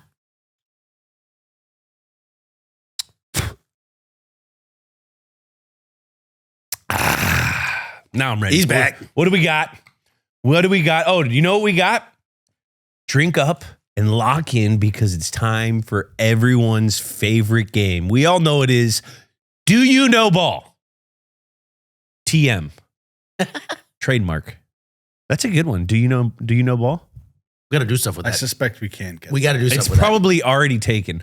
But Shane Gillis beat us to our it. favorite game, Do You Know Ball? The game where we answer football questions so thought-provoking that you'll need a liquid IV by the end. that. Let's get into it. Oh, Guy, you wanna lead us off? No, you go. All right, first in Do You Know Ball, Jules? What is it? What is it? What is a football cliche that drives you nuts? Something you hear people say over and over again. They're just like, oh, okay. Yeah, it is what it is. It is what it is. It is what it is. That's a life Fucking cliche that coaches, drives us bro. nuts. Yeah, oh, God, I believe it. Coaches and the it is what it is. Such a nothing say. It's like, all right, just don't say anything then. It is what it is. Look, fellas, it is what it is. cliche. What else? What are other cliches? Like a scrappy gym rat, That's in there. thinker, cerebral player. Oh, Got to take it one day at a time. one day at a time. One play at a time. Coach's son. Coaches. You're just basically describing a white professional athlete. Is that the That's cliche? what you said. Those are the guys. They play the game the right way. Yeah, they play the game the right way. They're quicker than fast. They're high motor guys. That definitely was a coach's son. You know, he's not going to wow you in gym shorts, but let me tell you, he's not going to make a mistake. High football IQ. Oh, my God. Oh, I love those That's ones. a cliche. That's a great cliche. It gets me every You got time. to get Ninkovich for that one. Oh, boy. He will go off. Imagine if he had tats, sleeves. Ninkovich thinks if he had sleeves, he'd have 30% more money. And why didn't he invest in himself? He just, I guess he was. Chris Long did. Chris Long. Look at Chris Long. Chris Long made a lot of money. Ninko sleeves. That's what Nico used to say. If you're a white guy, you need to have a sleeve to get paid as a D end. Look at it. What a take. Oh, my God. That is an unbelievable take. Someone say he doesn't know Does ball. Trey Hendrickson have tattoos? I don't think he does. Max Crosby does. Max Crosby does. Crosby Mad does. Max for sure. Max is tatted up to his. There's something. Hendrickson, but, you know, he's also had a, you know, they didn't want to pay him. Yeah, but he got paid. He got paid. He got paid. Okay, All right, Buyer's guy. remorse. biggest no for rookies in the NFL locker room. Biggest no for NFL rookies in the locker room. Don't be coming in and touching the radio. Oh yeah. You in the weight room, don't be touching the radio. Okay, let's don't be heard, be seen. We got a whole lot to learn. And I honestly think the young, like, I don't know. I've never been in the NIL locker room, but I really do think these younger football players are smart enough and read the room so much better than what a lot of guys did back in the past. Not in these last 5. I think they're going to. I think they're going to, you know, because they hear the whole saying that, you know, these guys soft, this, that, you know, they don't know how to get work. They can't get yelled at. They can't be coached hard. Da, da, da. You know, I think they're smart. I think the newer players are so much smarter and so much more informed on the craft. Like even now from 15, 20 years ago, like from when I got into 20 years before that, it's like there was like 3 dudes. Now everyone's doing the best thing for everything. And they all ultimately are going to see these contracts that are so big that I think they'll fall in line. So be seen, don't be heard, don't touch the radio. No bird watching. Yeah, you can't bird watch. But who knows? Who knows? It's a different locker room now. You know, birds have rights too. Facts. All right, next one. You put Patrick Mahomes on the current New York Jets. How far do they go? I think they may get to the second round of the playoffs. Are they winning division? All about the quarterback. I don't Or know if they wild win card. division. Their wild card. They're definitely in playoff. They're definitely maybe probably winning a playoff game. Because they have a pretty damn talented roster. I was going to say, right They've now. had first picks for the last 12 years. Garrett Wilson's. Garrett Wilson, Brees Hall. Yeah. I think they got some really good linemen. They're a quarterback away in the defense. You got Aaron Glenn getting that defense situated. They got a lot of like really high draft talent. I like that question. That's a good It's a question. good hypothetical. You know, and Patrick does move the needle that much. Yeah. And like a belief that you can win too. Yeah, I feel like that's if a Patrick problem in Mahomes New walked York in that Jets. locker room, everyone there would think that they're going to the Super Bowl. I mean, they did that with Aaron Rodgers. Yeah, but if they would have got Aaron plays. 7 years before, it would have been different. I agree. mean, I agree. Mahomes is not even 30 yet, I agree. I mean, yeah. He'd have right? to. He's 30 this year. Pat. I think he's going to 30. That sounds right. I mean, he's still pretty young. Yeah, he's 30 right now. Yeah. 95.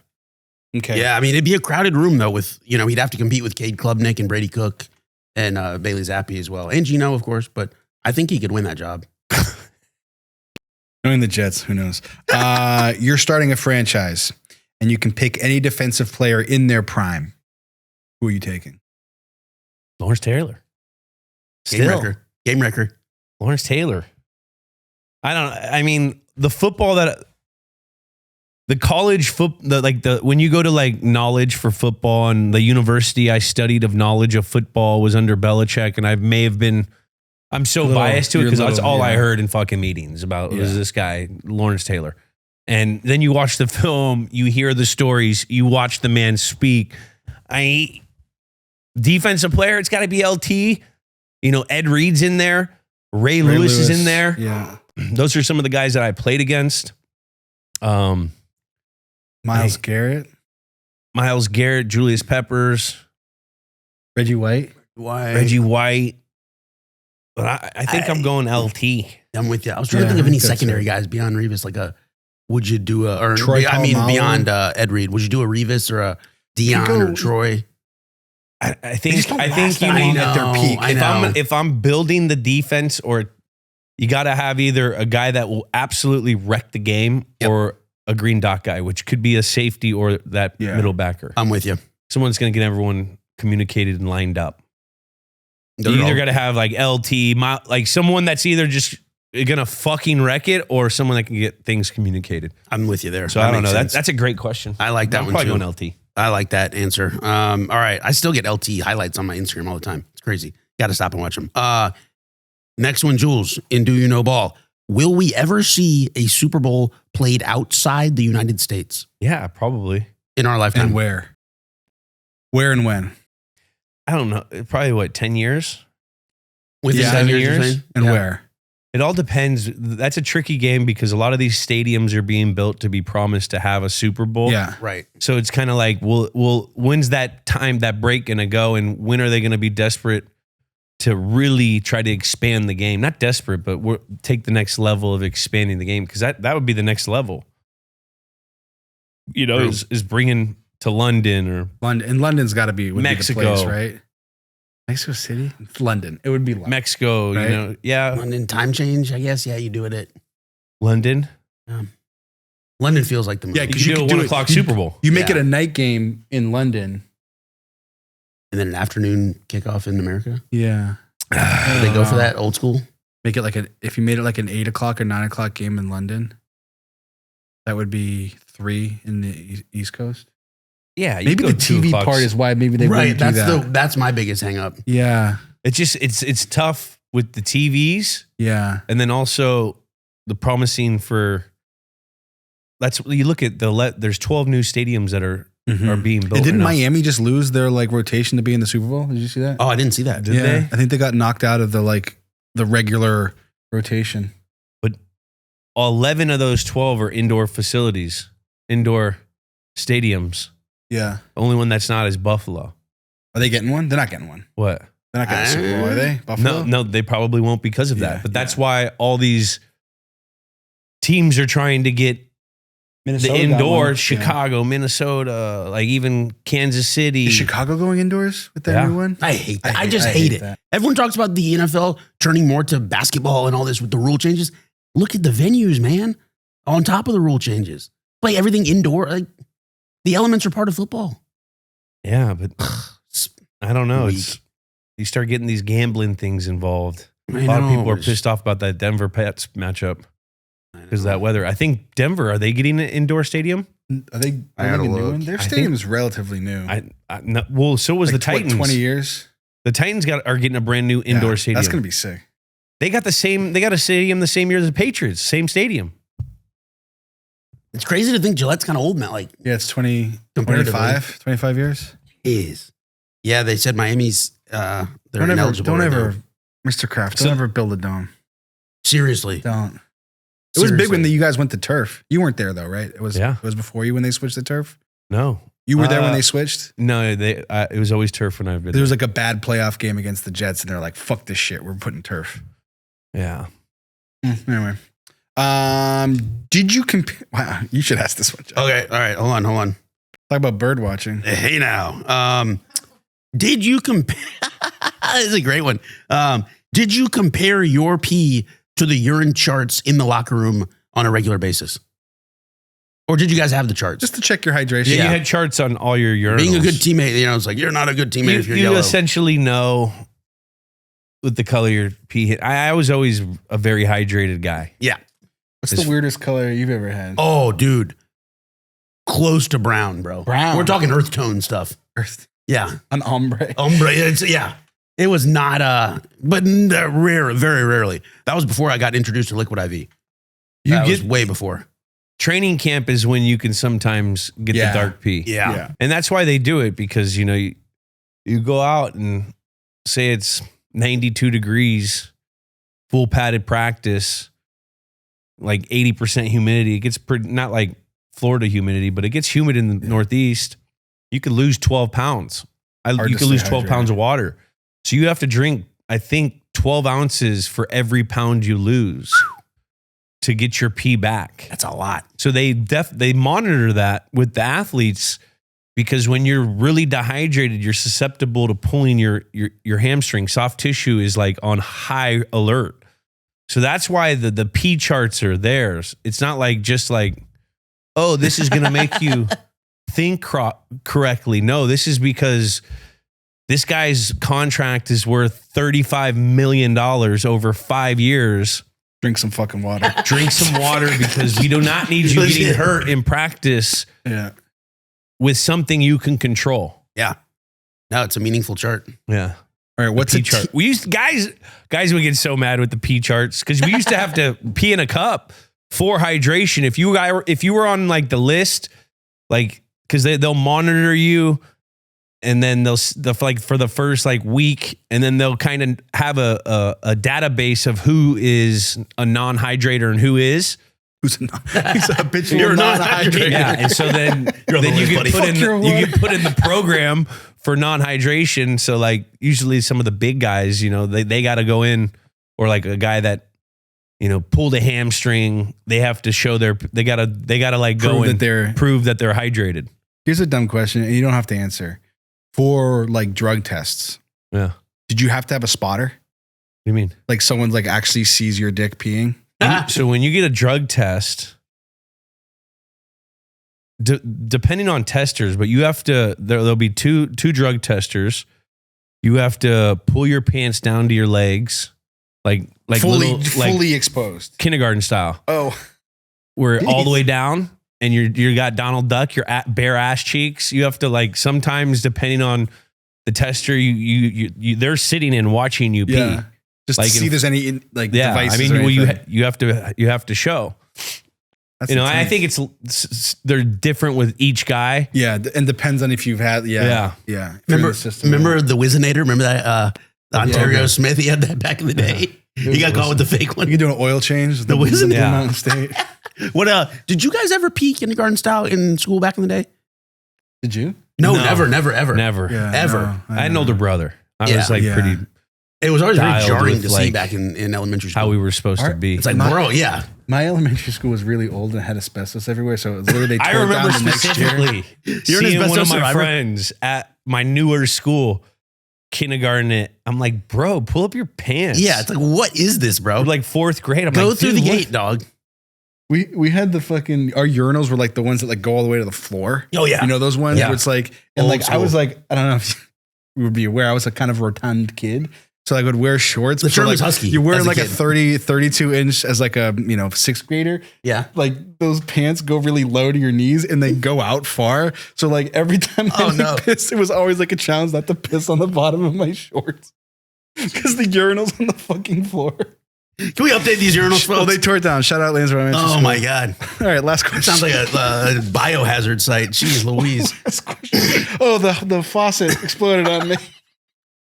Just wash my hands. Nah, this is not dribble. Oh, goodness gracious. Last one, Kage. Yeah, you take it. Which one do you like of these two? Oh, then let's do the two. Let's do both. All right, Jules. Second to last one. Give us an NFL team that might surprise some people this year, in your opinion. Minnesota. Ooh, little Kyler. I think Kyler Murray is going to do well. They just signed Jennings. They're going to have 3 really good receivers. Kevin O'Connell, B-Flow on the other side. I think they're going to be dangerous. It all depends on This is a great opportunity for Kyler Murray to be one of those guys, the Sam Darnold, the Baker Mayfield, fresh start, new ecosystem, kind of cornered animal mentality. Like, this is your shot. It's either going to, and so I think Kyler, he's short, but he can make every throw. He throws the ball over a middle for a smaller guy, and he has elite legs He's got and Justin elite Jefferson. quickness, and it with Kevin O'Connell. I think Kyler's a smart guy. I know there's all the shit on, he plays the video games, he doesn't study. But I think he's genuinely like one of those kids that gets bored with homework and shit, probably. Like back in the day where like it was probably pretty easy for him. He seems like a smart kid. Yeah. So he had the luxury of playing video games because he, I don't know. I think him, Justin Jefferson, Addison, Juwan Jennings, who's our TJ, Hawkinson. I was say TJ. Hushman's out of They got Addison. Addison in there. Just picked up Jennings. That's awesome. Jennings. That's a great they signing. have if they can get it going. That's Who's their gonna be- running back? Aaron Jones. Aaron Jones, he's getting there. He's got some He's got some miles, but you he knows you how can to use play. him. Yeah. They probably pick someone. They pick still someone have up. Yeah, and Jordan Mason. Jordan They Mason's got, been pretty good. Aaron Jones. Yeah, he's still there.